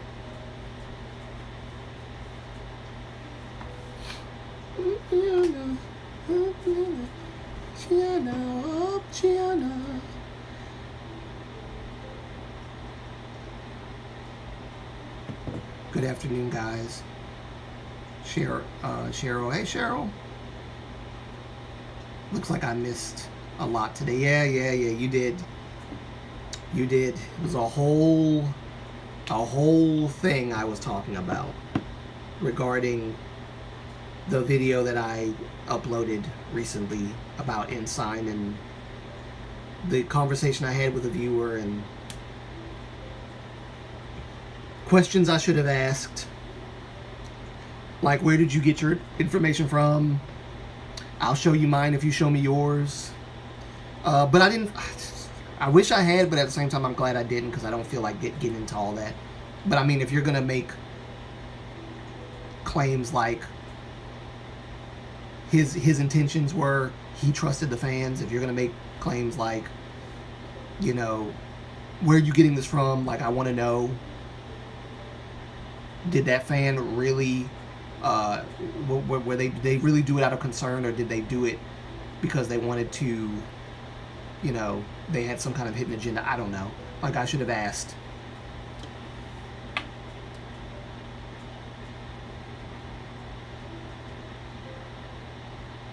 Like I said above, the problem is their overprotective fandom that are ready to fight to the death for the sake of their favorites, but mostly they misunderstood and hate constructive criticism. Hate hate genuine constructive criticism. Yes. And the critique that she was giving me, or I keep saying she, the critique that they were giving me, because it was supposed to be like a critique, I guess, that I need to be careful about what I say, what I spread. But as to what specifically in the video they're referring to, I don't know. Is it the news or is it my speculation? Because my speculation was clearly speculation. I don't know how you can misunderstand that and call that spreading misinformation. Don't know how you can do that. I don't know how you can do that. But like you said, it's overprotective fandoms. And it is a behavior of overprotective fandoms to do this. I love Shiny, but I'm not overprotective of Shiny. I did say that, God, I'm not gonna get into that. I was only giving an argument for like the colorism aspect of the whole Ki Taemin and Minho thing. But as far as that's concerned, people are convinced that it is this or that. I've already made a video on it. I'm done with it. I'm moved on.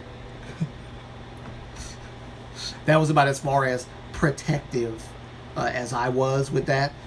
But when it comes to like, oh, you could be hurting the feelings of this artist by perpetuating misinformation or talking about this, or they didn't want this out in the first place, which I don't know that.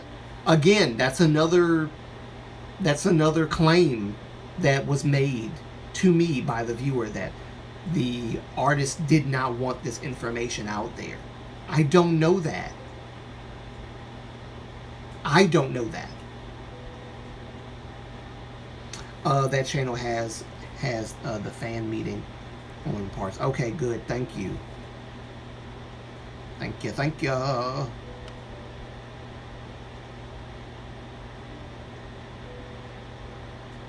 I will watch it. It's 26 minutes. Okay, I will definitely watch it.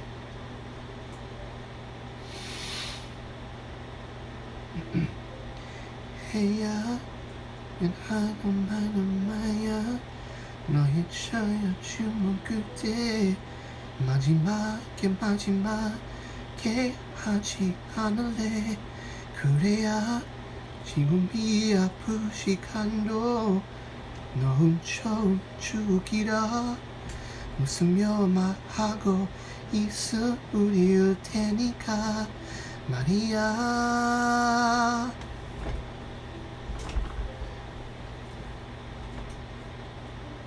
Yeah, I'll definitely look at it. Especially when they, wait, that channel has,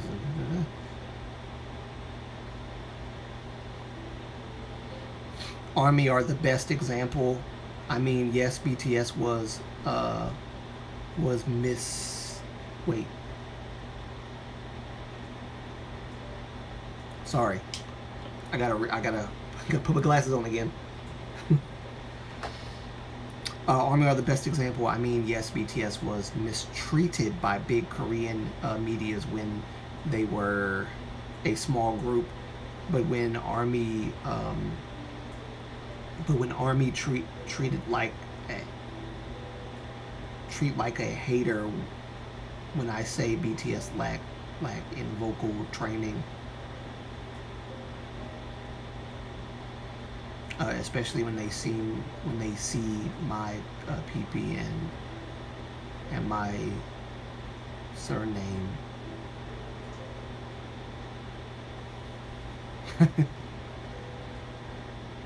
Mistreated, gotcha. And did you see the TikTok post? Oh my god. Oh my god. Seriously? They're not. Who? What? Okay, see, no, that's. Oh, Chinese Nuna, what you've just done is shown a perfect example of misinformation. This is what misinformation is. When someone says that BTS said, or let me see, what does it say? Someone said or posted saying BTS were to disband after military service, which is a total lie because they signed their contracts till 2027. That's misinformation. That's misinformation. Oh, I know it's a lie. I know it's a lie. It's a total lie. Not only because they re-signed their contracts, but they stated that they were going to get back together after 2025. Why would they say that if they were planning to disband? You want to talk about misinformation? That's misinformation. Thank you, Chinese Nuna. Thank you for showing us the example of the difference between misinformation and speculation. Thank you. There we go. Clear example. Clear example. The person who posted that is lying. Lying. I don't know where they got that from. Even the news outlets aren't that stupid.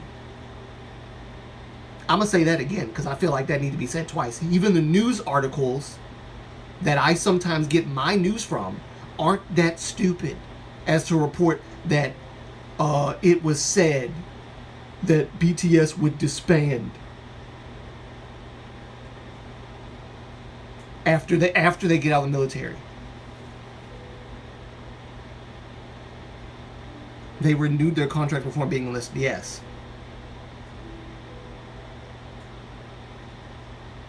Yeah, it's all on TikTok. Yeah, right, yeah. That's why I don't always look at TikTok stuff, because sometimes some of that stuff be like, where'd you get this from? Yeah,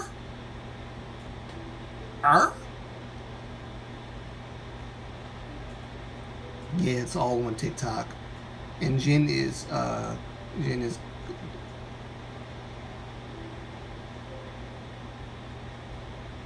oh, get out. I didn't know that. Cool.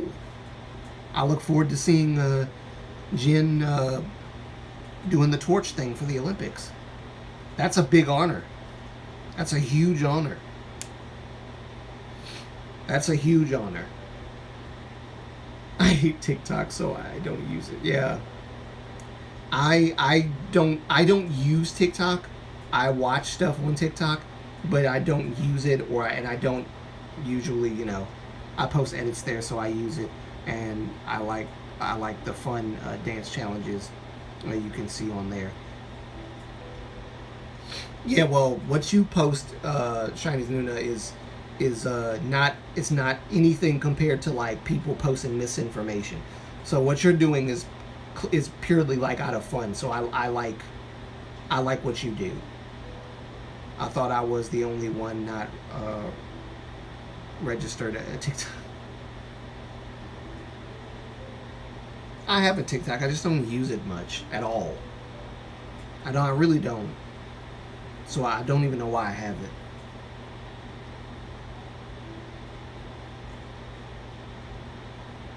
Especially when YouTube has dance challenges just like TikTok or Instagram or whatever. So it's like TikTok is offering literally the same thing that all the other stuff's offering. It has its stuff, but oh, no problem, Chinese Nuna. You don't post a bunch of crazy stuff. You post like fan stuff, something that I don't see as much, which I wish to see more of from other people. Welcome to Moonlight's channel. Yes, welcome.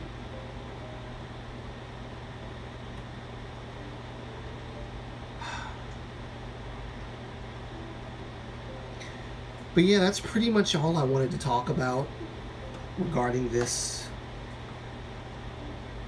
conversation I had with the viewer. And for those of you who missed the conversation, when the live stream's over, definitely you can watch it from the beginning, because I immediately jumped right into the conversation. So you can just play it back and watch it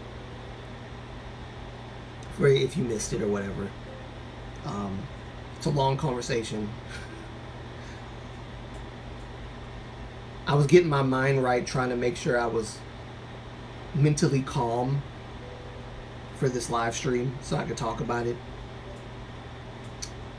intelligently, logically. I tried my best. I hope I didn't rant too much.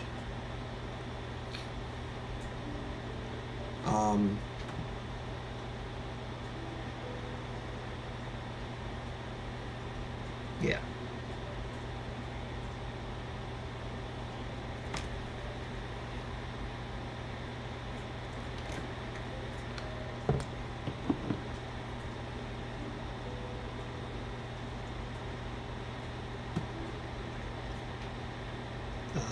Let's see. Hey, there it is. It says, this is something I think you should look into. I'll look at that in just a minute. Also, Lee Sung-gi is suing his old agency for 10 billion won plus all the revenue he had stolen. Wow.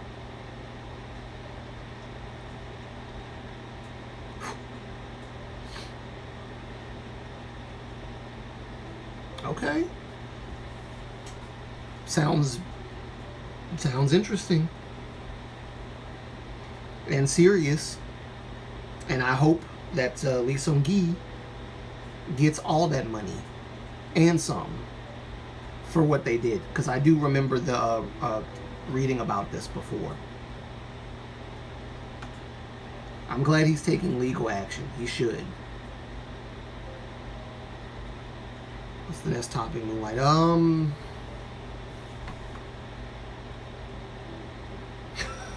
I don't even think there is a next topic. I think I might have just specifically came on here to talk about the Ensign thing.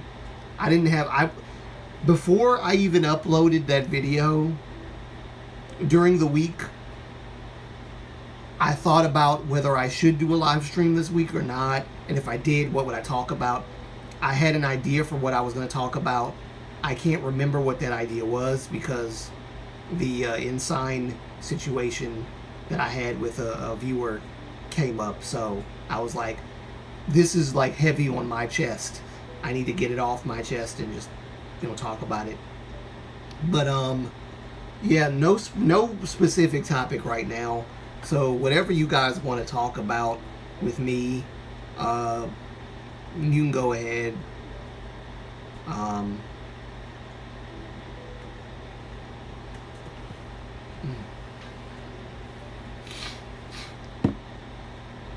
if I was talking about political stuff, I probably would talk about the attempt against on Donald Trump's life. But this is a K-pop channel. This is a K-pop channel. So I gotta keep it K-pop focused. If anything woke I bring up, if anything crazy I bring up, it has to be related to K-pop. I mean, or anime or whatever, or the Japanese media and stuff like that. But I gotta keep it strictly K-pop because this is K-pop channel.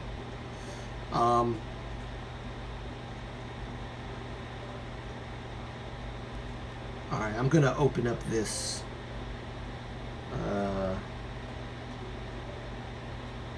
Oh, yes. I just noticed that an anime girl sleeping on. Yeah.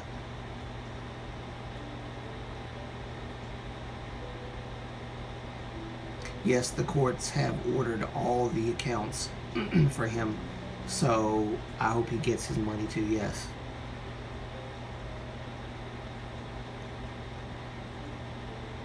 I needed something to blend in with the blue lights. That's why I got the lo-fi girl sleeping there.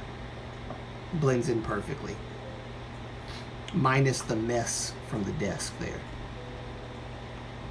I tried watching anime for the first time, found it a bit weird. Really? What anime did you watch? What anime did you watch?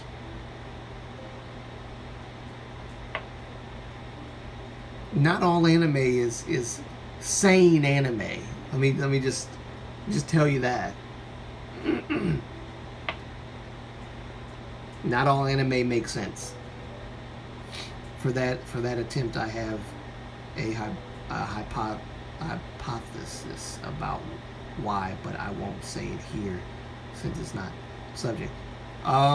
If you have Instagram, Ninguk, follow my Instagram, and we can talk about it in my DMs if you want. Because I have my own theories too. Well, a theory.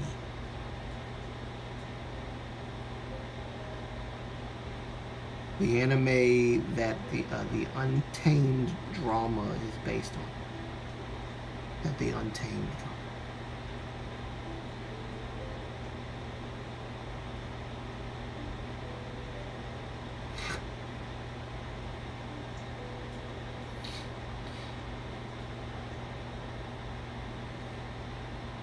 Yes, follow my Instagram. Just in case you have not, sign in here. Da da da da da da da. Yes.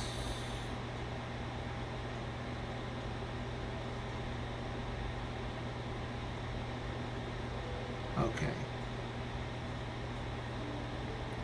Wait, did you find my Instagram? Turn on notifications. Yeah, sure, fine. Allow.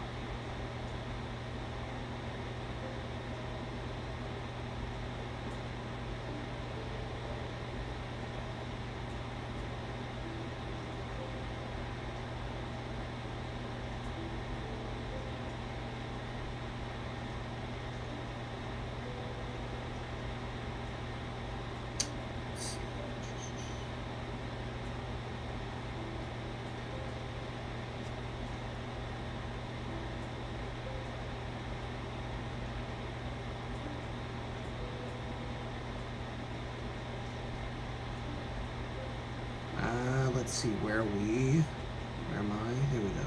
Nope, that's not it. There we go.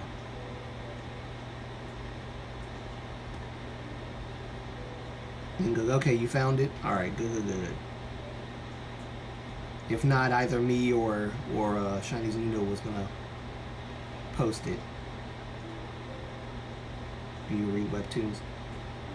I read a webtoon before, but I don't remember what it was called or what it was about.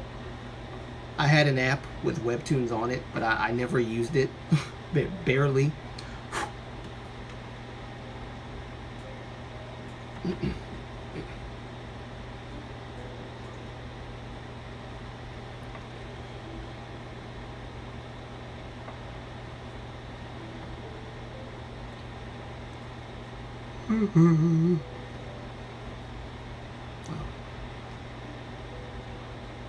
I forgot the thing is not keeping up with me.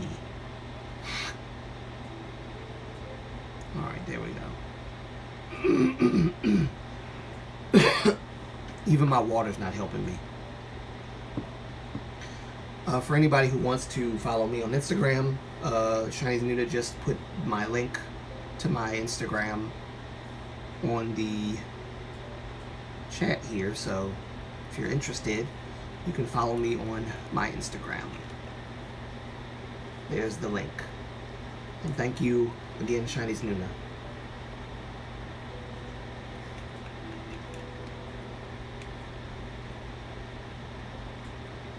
Yes, also you can find Chinese Nuna's Instagram through my Instagram as well. Gosh. There we go. Y'all forgive me, my whoo, my voice is like, Avery, shut up. Please. Go away. Shut up, turn off the live and go away. That's what my voice is telling me. Because I did talk a lot.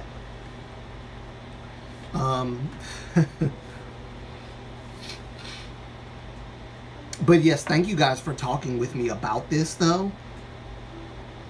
I have also an app, but in the French version, so mostly I read in English because the stories are more advanced in English.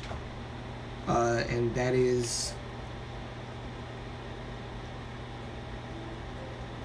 Okay, so both are... okay, gotcha.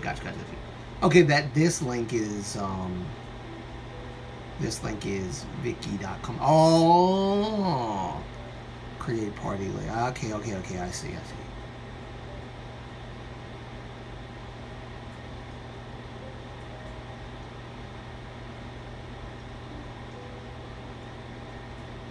The founder of Diabolism.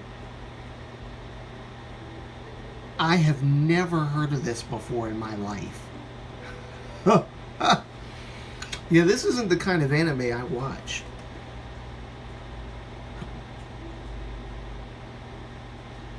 I watch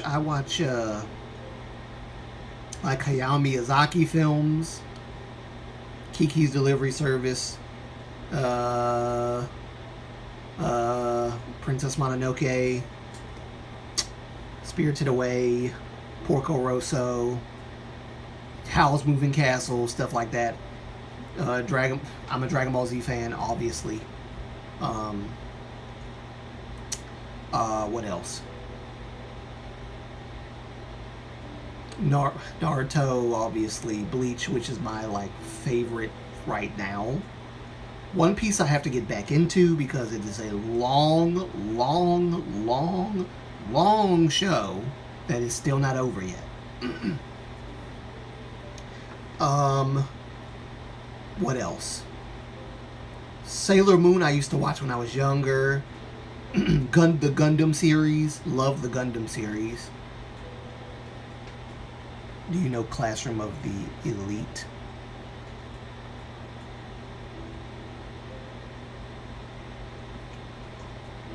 Classroom of the Elite, huh?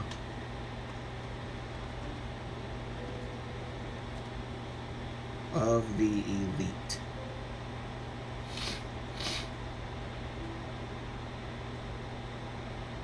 I've never seen this before. Wait a minute. Wait a minute. Oh. Classroom of the Elite, huh? What is this about?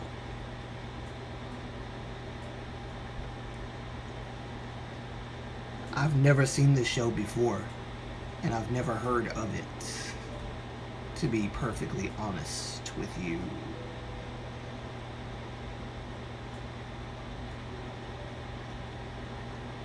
I don't know, my dad might have watched it. My dad watches all kinds of anime. All kinds of anime. I don't even know if he's even into half the stuff he's watching, or if he's just watching it to be watching it. He just be watching stuff. Ugh, why does that keep happening? There we go.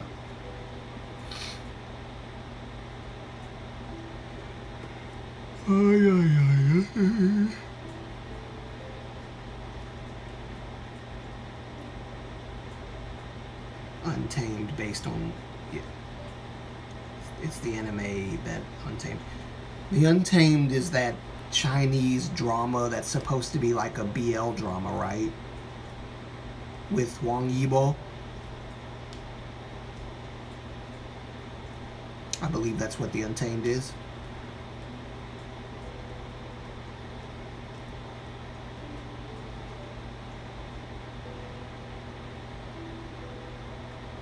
It's also a set of books. Do you know Classroom of the Elite? Not really. No, not heard of it, name.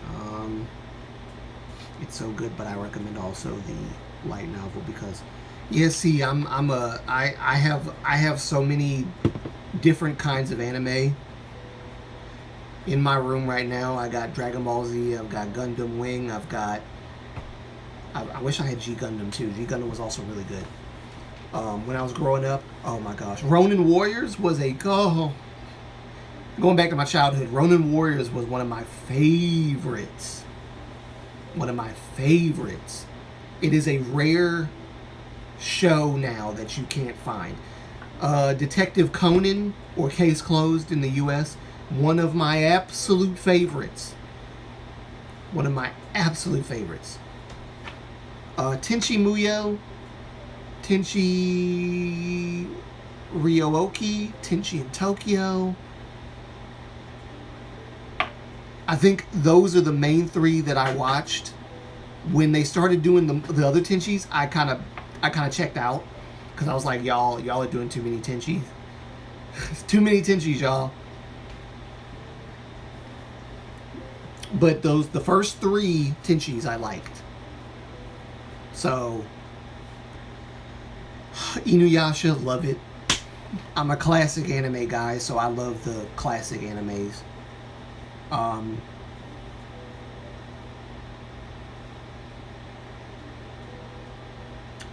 He loves TV soap operas. He would be the one that likes TV soap operas. That makes sense.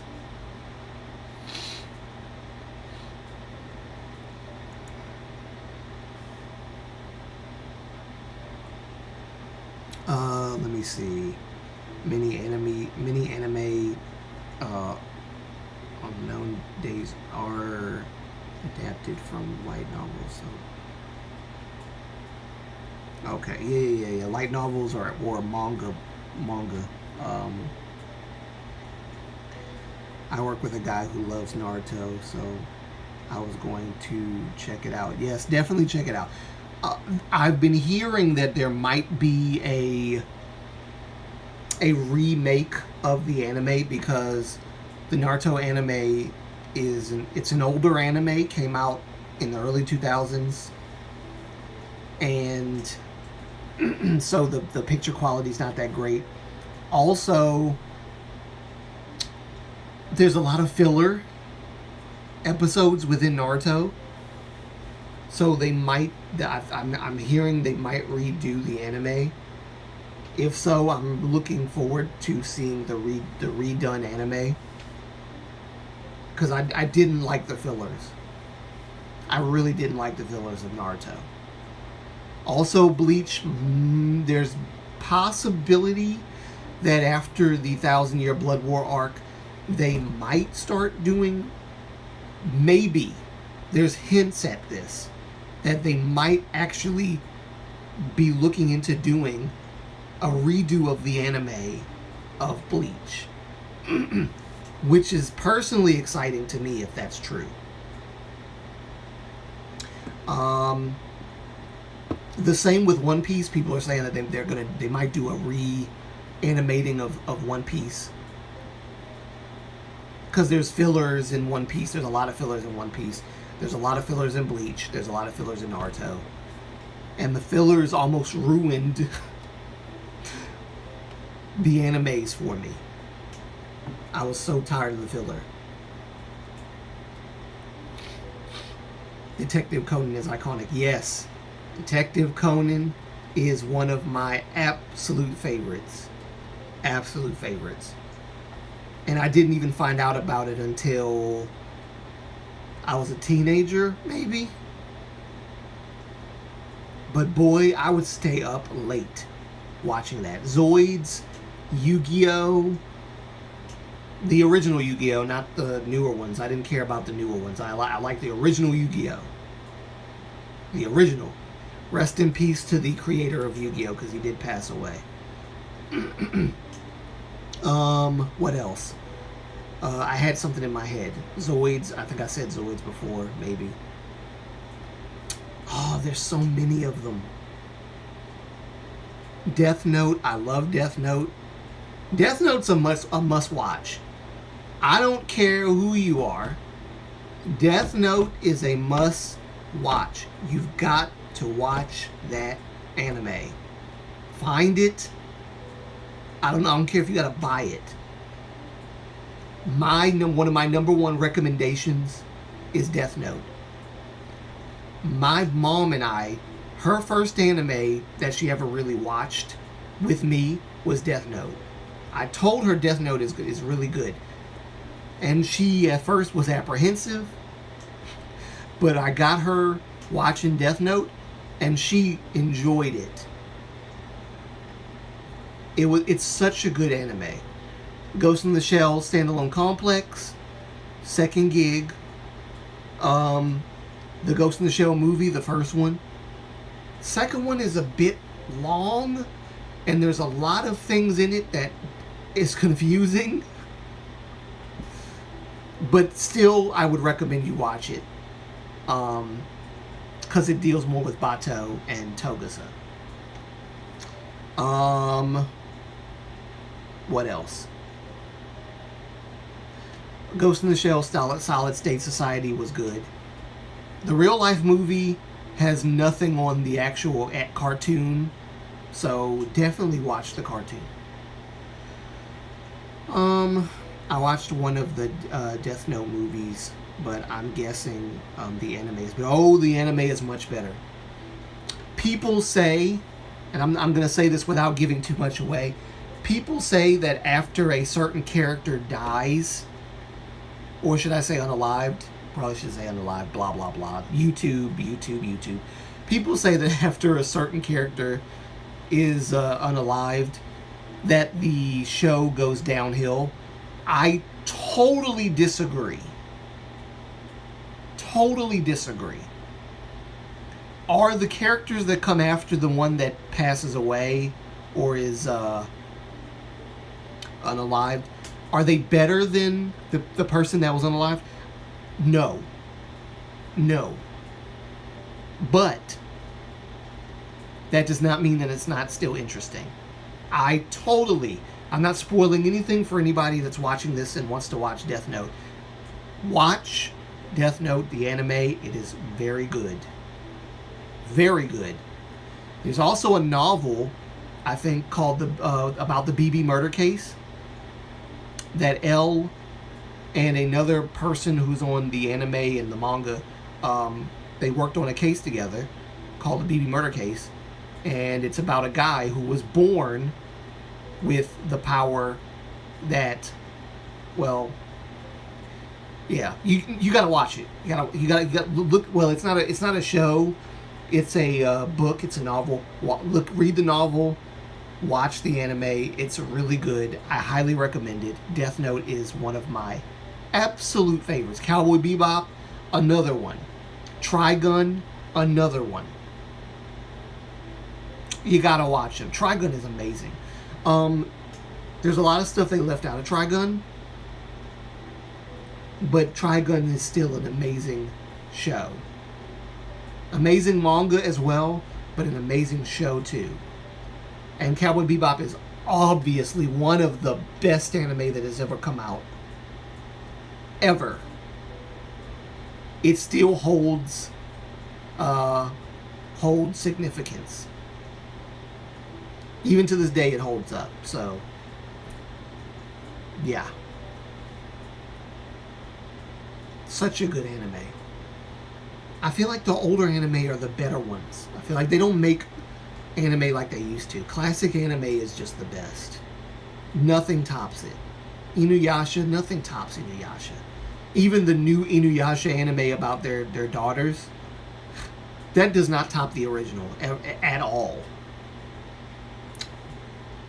Original is just peak. It's peak level. If not done yet, watch Monster. Monster? I've never heard of Monster. I think I told you, but I'm born in Algeria and moved to France at 11. I discovered Detective Conan in Algeria at the age of 7 or 8, 7/8, something like that. In Arabic, rediscovered it in France. Okay, get out. I didn't know that. I did not know that. I don't think you told me that. It really is one of the best. Detective Conan is like one of the best ever. They're still making episodes, I think, of Detective Conan. It's not over yet. He still hasn't gotten his adult body back yet.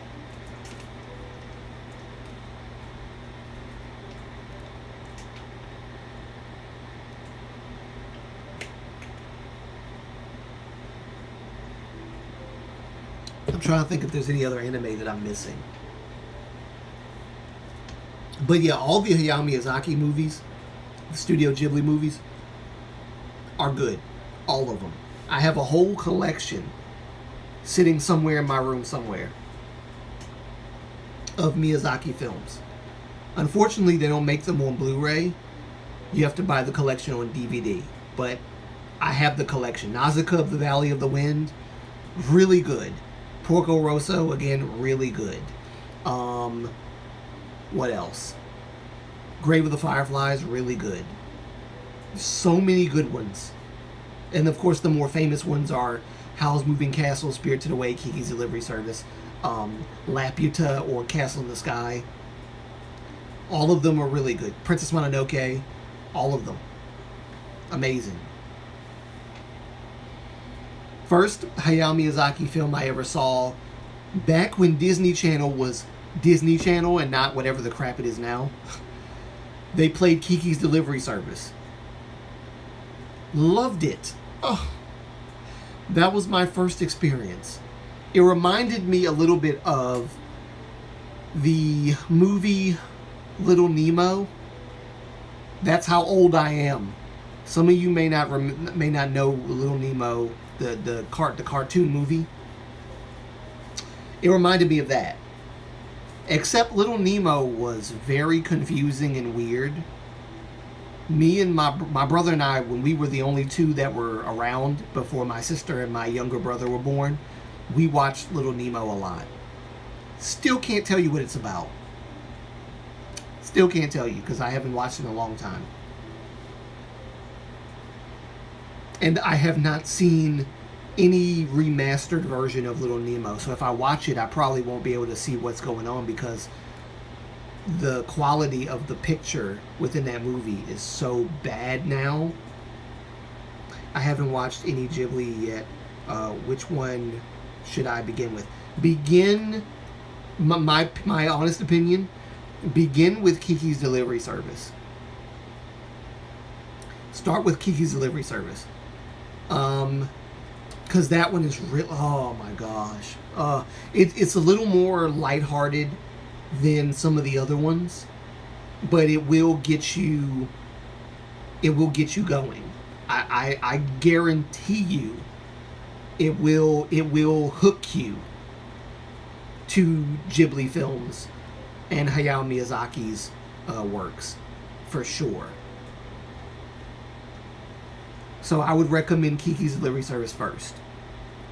Some people would say probably Howl's Moving Castle. Which, yeah, you could watch that first if you want.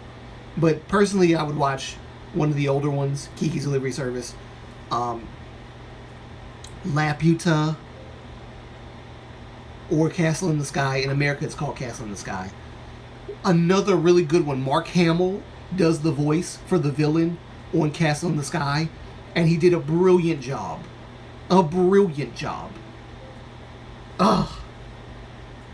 One of the things that I do love about the Ghibli films also is that whether you watch it in Japanese or whether you watch it in English, both versions are good because they got really good voice actors, well-known voice actors for both the Japanese and the English.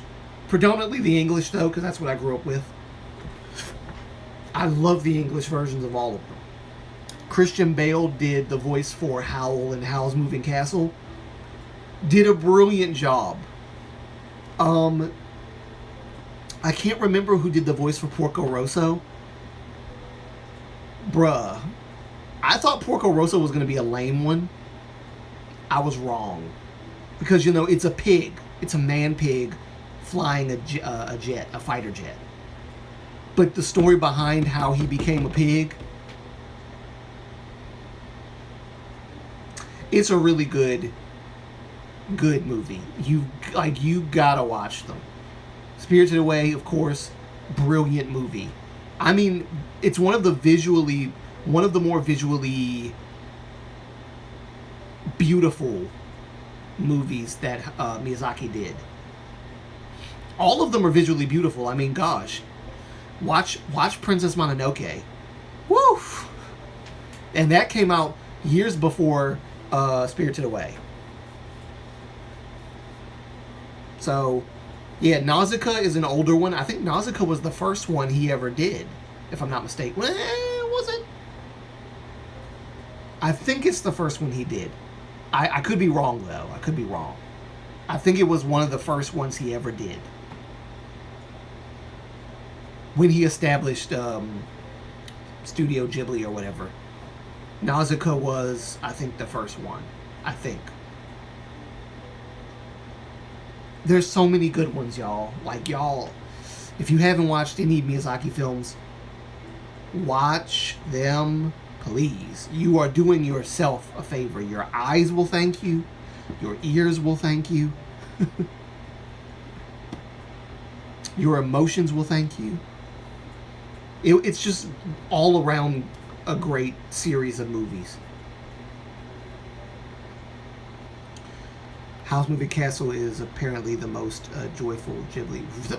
The most joyful one? I don't know about that one.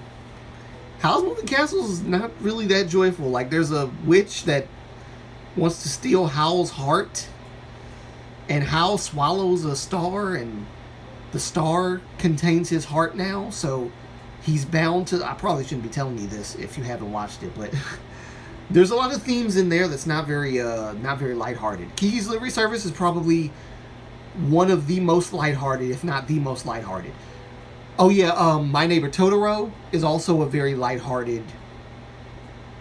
It's actually quite lighthearted. Between My Neighbor Totoro and Kiki's Delivery Service, those are probably the two most lighthearted. Howl is probably not as lighthearted,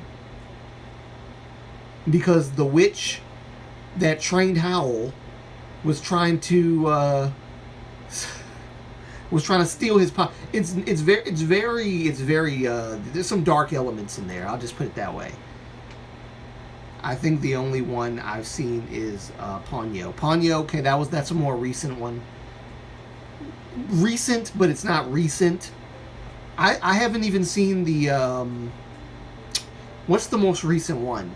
The Boy and the Heron? Heron? However you say that word. The Boy and the Bird. I haven't seen that one yet. I haven't seen it, but I've heard it's good, and I've heard that it won an award. It won an award for as good as it was. Grave of the Fireflies is very tragic. It's probably the most tragic one, and it is an older one. Palm Poco is lighthearted but tragic at the same time. And all it's about is a bunch of shape-shifting raccoons. But how they can turn shape-shifting raccoons into a story that will grab your attention and grab your heart, pull at your heartstrings. Like I said, that's the masterful craftsmanship of Miyazaki, right? Like it's crazy. But Ponyo, I've seen Ponyo.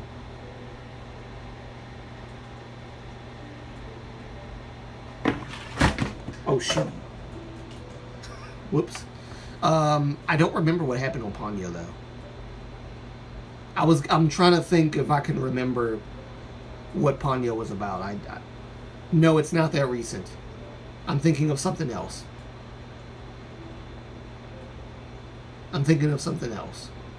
Arietti. I think that's what I'm thinking about. I'm getting Ponyo and Arietti mixed up. Well, you know what's funny about Miyazaki-san? He will make a bunch of movies, say, okay, I'm retiring, then come out of retirement, make another movie, go back into retirement, then come back out of retirement, and then make another movie again. He doesn't know how to retire because Miyazaki just keeps making movies. What are your top 5 Ghibli movies? Oh God, this is hard. Okay, how do I in no specific order because they're all really good. In no specific order. Princess Mononoke, Kiki's Delivery Service,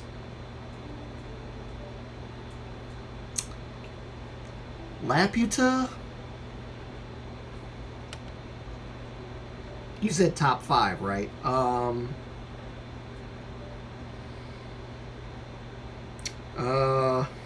Spirited Away.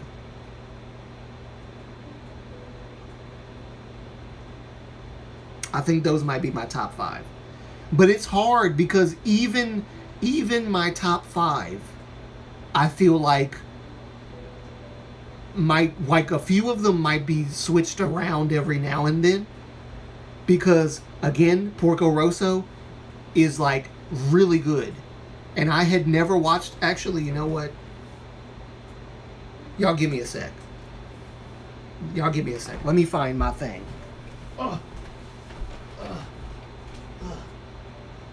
I think it's here somewhere. Let me see it. Last Exile, which is another one. That's another one. Let's see. Don't mind the junkiness. I'm just trying to.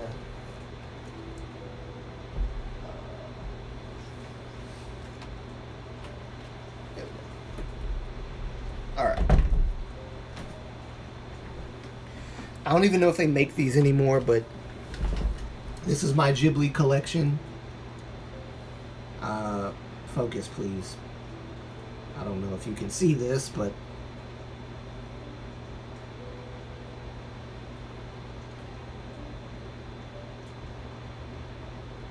there we go. This is my Ghibli collection. So it's got all kinds of movies in here.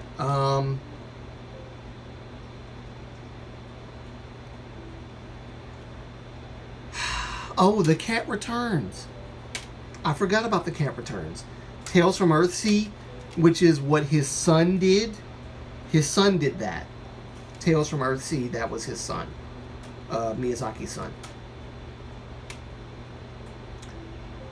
There's the cat. Wait, let me see, where is it?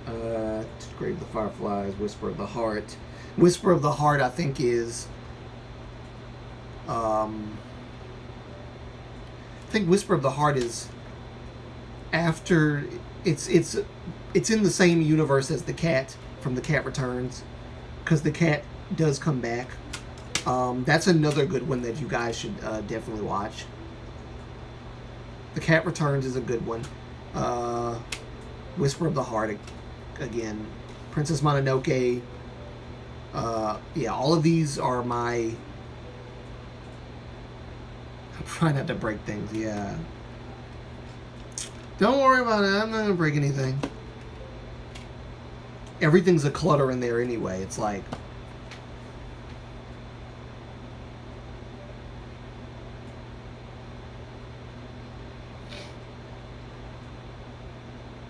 I think the only one I've seen is Ponyo. Is Ponyo on here? Yeah, Ponyo's on here. Ponyo. Pompoko, about the raccoons. Arrietty, of course. Which one is this one? Up from Poppy Hill, which is a good one.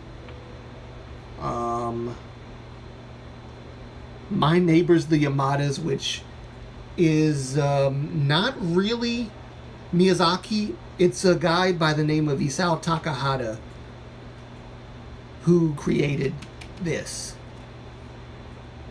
Spirited Away, obviously. Howl's Moving Castle, Tales from Earthsea. Tales from Earthsea was not really as good as the other ones, but again, Miyazaki's son made Tales from Earthsea. And yes, it is based on the book Tales from Earthsea. Kiki's Delivery Service. I would definitely start with Kiki's Delivery Service. That's just my personal take.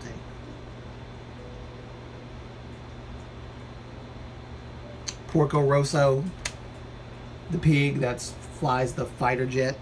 Really good movie. I think that might have been my mom's favorite. And I didn't watch Porco Rosso until I got this, which was years ago. Actually, my brother got it and I bought it from him.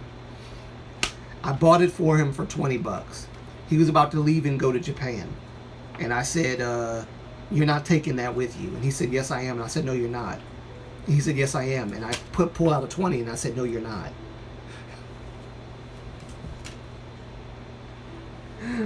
So I bought it. Here's a trailer of Classmate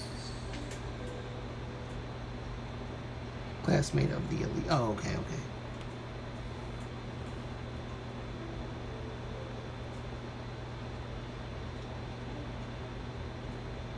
Oh god, I got too many of these things up. Hold on. Let me see if I can get some of these.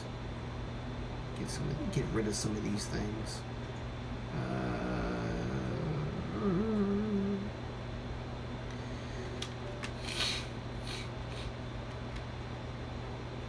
Yeah, I was about to go in depth.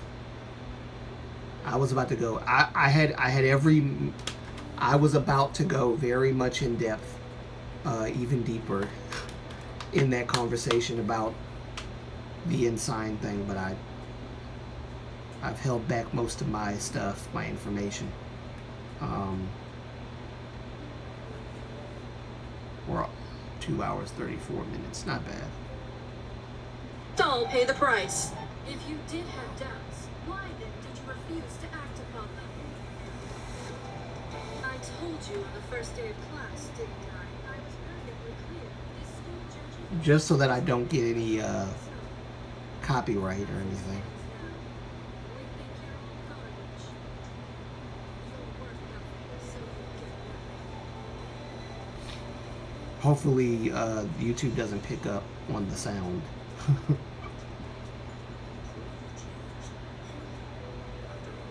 Okay, so it is a newer anime. Definitely a newer anime. It has that new anime look to it. And it doesn't look like it was drawn. It looks like it was animated in the more modern way that they do things. I do personally miss the drawn animes more, but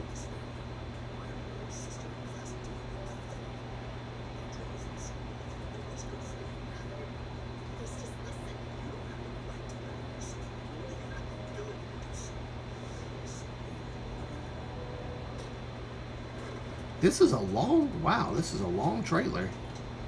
2 minutes? Like they're showing certain like clips and stuff. Yes, it came out in 2017, I think. Okay, well, so it's not that old. It's not that old.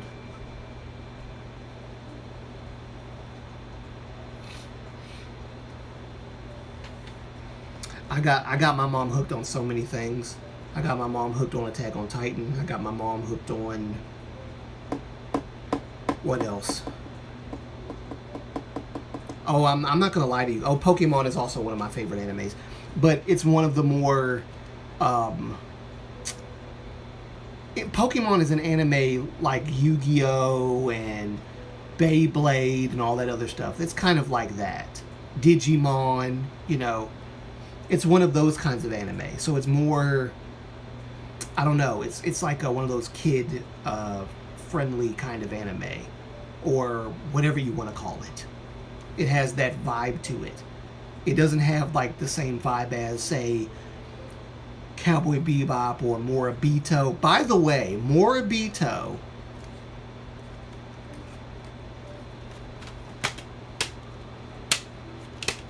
Okay, sorry. I was doing this and I heard a disc and I thought the disc was coming out.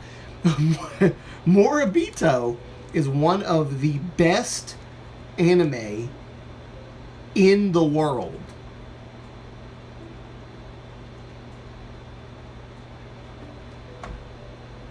You gotta watch it.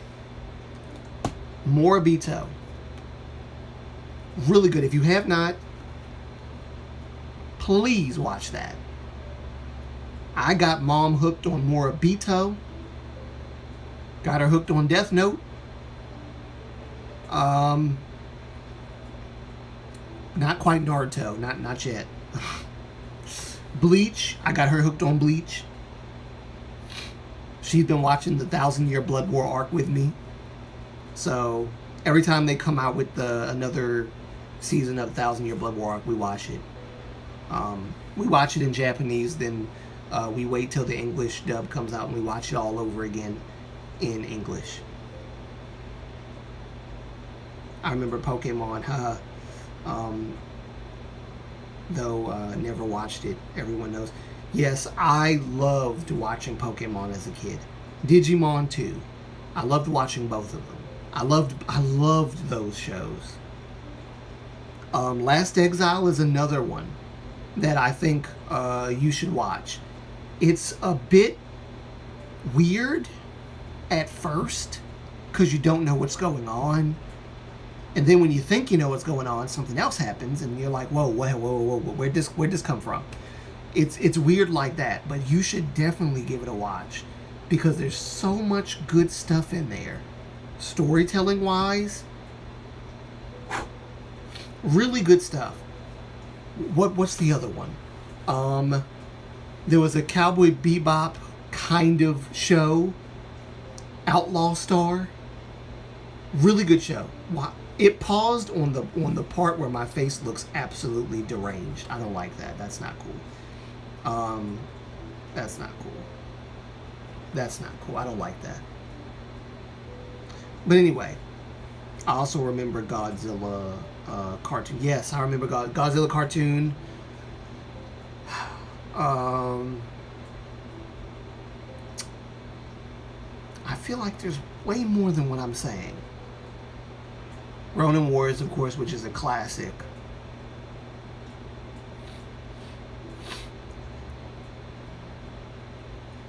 this isn't a cartoon, but it is a something that I watched as a kid. Obviously, you have not been a real kid if you have not watched or gotten into Power Rangers at all.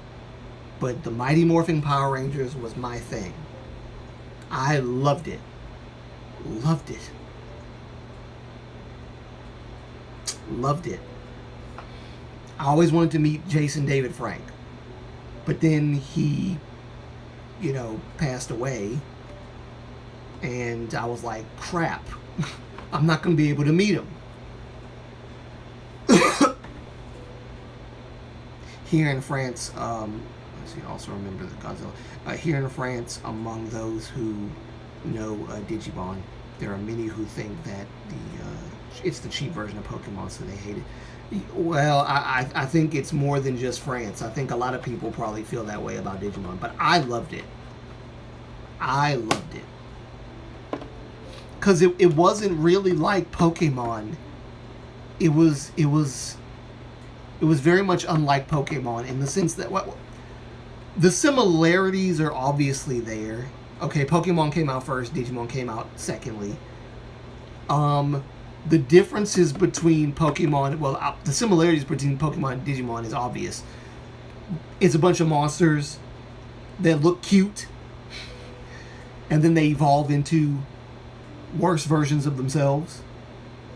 However, the Digimon can digivolve back to their regular form, whereas Pokemon, they don't devolve, they evolve, and they just keep evolving until they reach their highest state of evolvation, if that's even a word.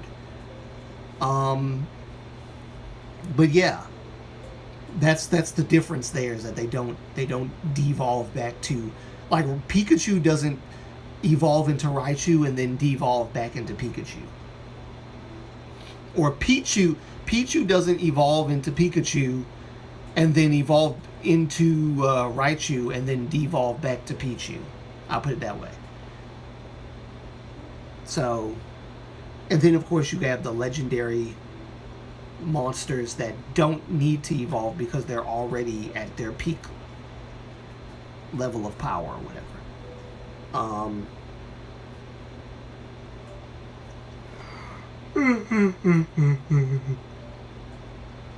Oh God, I yawned. That's a bad sign. 3 first seasons are good. The 3 first seasons, yes, the 3 first seasons are good. 3 first seasons of Digimon, at least. Gundam, of course, like I said, is one of my favorites. Of course, before Gundam, it was Robotech. I grew up with Robotech. Mobile Suit Gundam, which I watched but didn't quite understand because I was just too young to understand what was going on.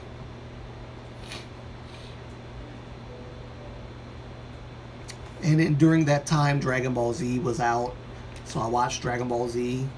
Loved it. Still to this day, one of my absolute favorite anime of all time, because it was there. Dragon Ball Z was there for me. It was there for me.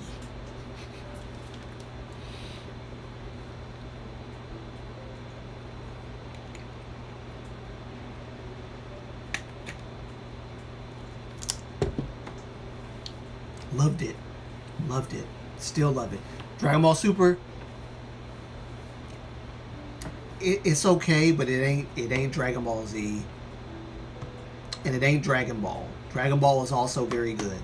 Dragon Ball and Dragon Ball Z are good. Dragon Ball GT, the concept was good, but the delivery and the execution of it was not good, in my opinion. They could have done a way better job. But the story and what was going on was actually not bad. It wasn't bad. They just could have executed it better. Dragon Ball Super, the concepts are good. Again, the way that they're showing it is not always good. They've kind of made Dragon Ball into a Yu-Gi-Oh style show. And I'm not really, well, I mean, it might have always been that way, to be honest, but I'm not really happy about what they did. with Dragon Ball Super. I'm just not. I feel like they just brought this show out to have to make toys or something. It's just a marketing tool. That's all I view it as, a marketing tool. I think I know why my phone is doing this to me. This is a sign that I need to stop the live stream. That's what it is. That's what they're trying to do. Trying to tell me I need to stop the live stream. Because it's probably overheating. And that's why it's doing that.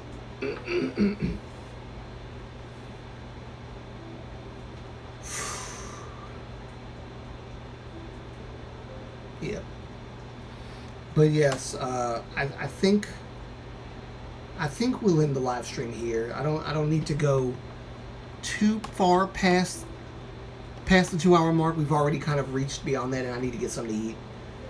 So I'm gonna end it here. Again, I wasn't planning on doing a live stream today, this week initially, but that came up. Thought I'd address it with you guys.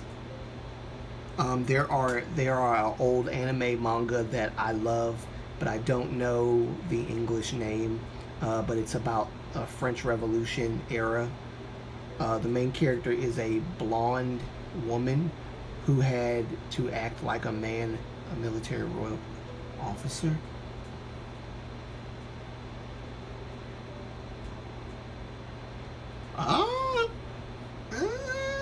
It's not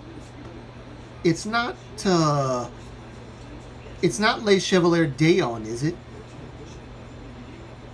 Oh, well, I don't know if that's French or not, but I think there's a show called Les Chevalier d'Eon.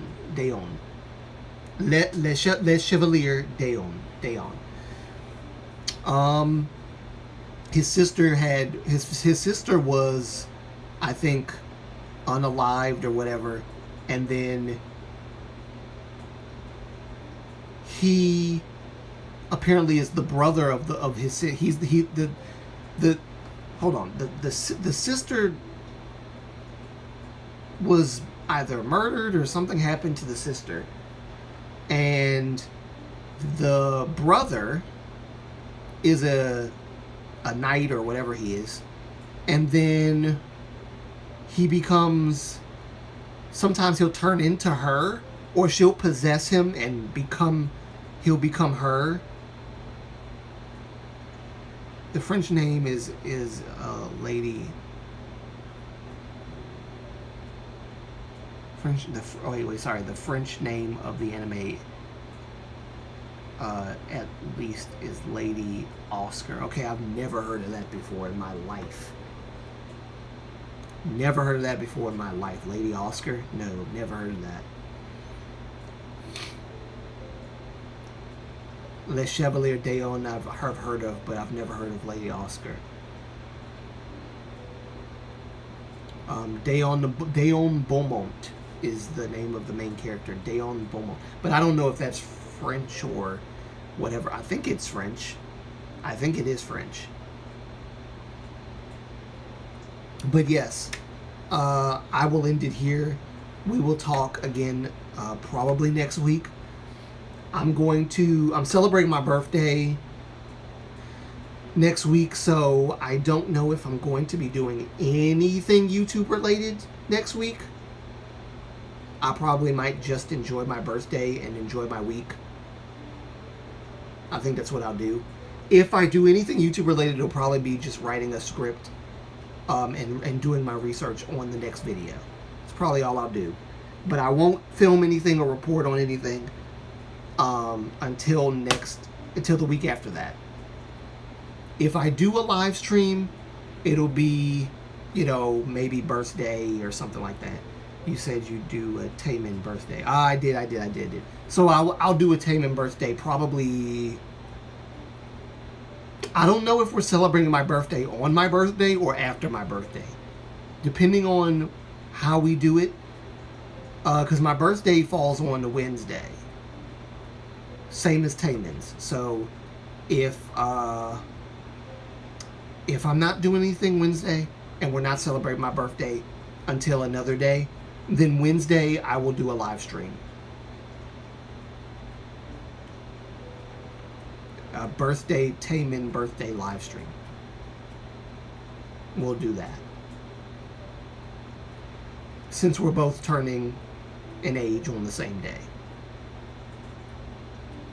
I have no idea what I'm going to do for that for that Taemin birthday. I have no clue what I'm going to do. I think I need to have something prepared.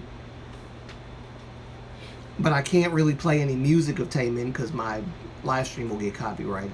And they might actually pull my live stream down. So I can't do anything like that. Maybe we'll talk about Taemin or whatever. I don't know. I don't know how long that live stream will be. We'll figure it out. We'll figure it out. But yes, that. I did say I was going to do a Taemin live stream birthday. Thank you for reminding me. Thank you for the birthday wish as well. Your birthday is Thursday. Sorry, your Wednesday birthday is his Thursday AM Friday. Okay. Yep. I have the same birthday of J-Hope from BTS. Oh wow. Oh wow. I just got news that my it's believed that my newborn niece, which hasn't been born yet, might actually be born. Well, actually, no, I think it's confirmed at this point because they're gonna have to do like a. Well, anyway, I'll put it this way: my newborn niece that hasn't been born yet is gonna be born on the 17th of July, which means that I'm gonna share a birthday with my half black, half Japanese niece, and I'm happy about it. That makes me happy. She's going to be born on July 17th. Very same day as me. Something very amazing about that. But enjoy your evening, Moonlight. Yep, enjoy your birthday too. Yes, I will. I will enjoy my birthday. I'll have a good time. And thank you guys so much. And I haven't acknowledged this fully. I have currently, as it stands, let me make sure. I don't want to leave without saying this. So let me just make sure. Oh, someone unsubscribed.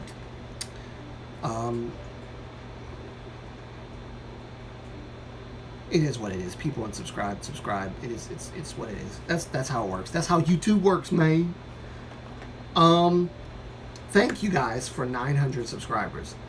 I do appreciate you guys. Thank you all so much. I didn't want to gloss over that, but thank you so much for liking, commenting, subscribing, sharing your thoughts, coming to the live streams, liking the live streams. By the way, definitely like this live stream. If you enjoy the content, definitely like the live stream. Make that black thumb turn gray. All right, do that for me. I appreciate that. Mods, of course, Ninguk, thank you. Chinese Nuna, thank you. I have an amazing mod team.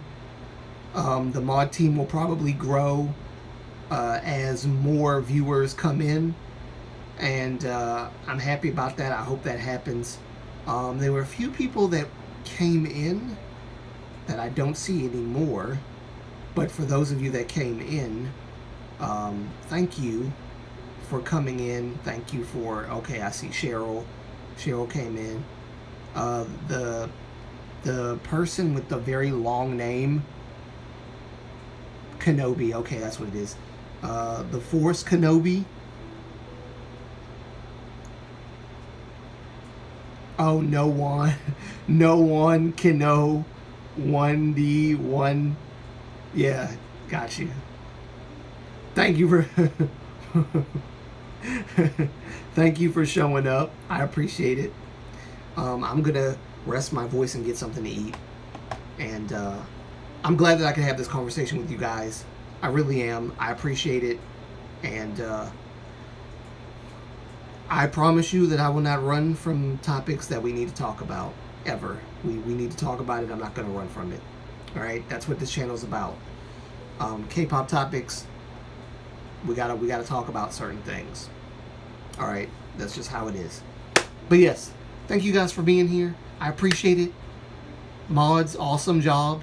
Have a nice day, everybody. Have a nice night wherever you are in the world. And until next time, which will be probably Wednesday or Thursday, because, you know, I don't know when I'm going to do it. Wednesday day or Wednesday night. Don't know. But we'll figure it out. Love you guys. See you in the next video or live stream or whatever. Going to take a week off. Except for the live stream, okay? Going to take a week off for my birthday. So I will see you guys next time. Peace. Bye. Bye, everyone. Where's the off screen? I don't see it. Oh, there we go. Bam. Bye. Oh, I didn't do it right. Let's do it again. Bye. For real this time. Bye, y'all.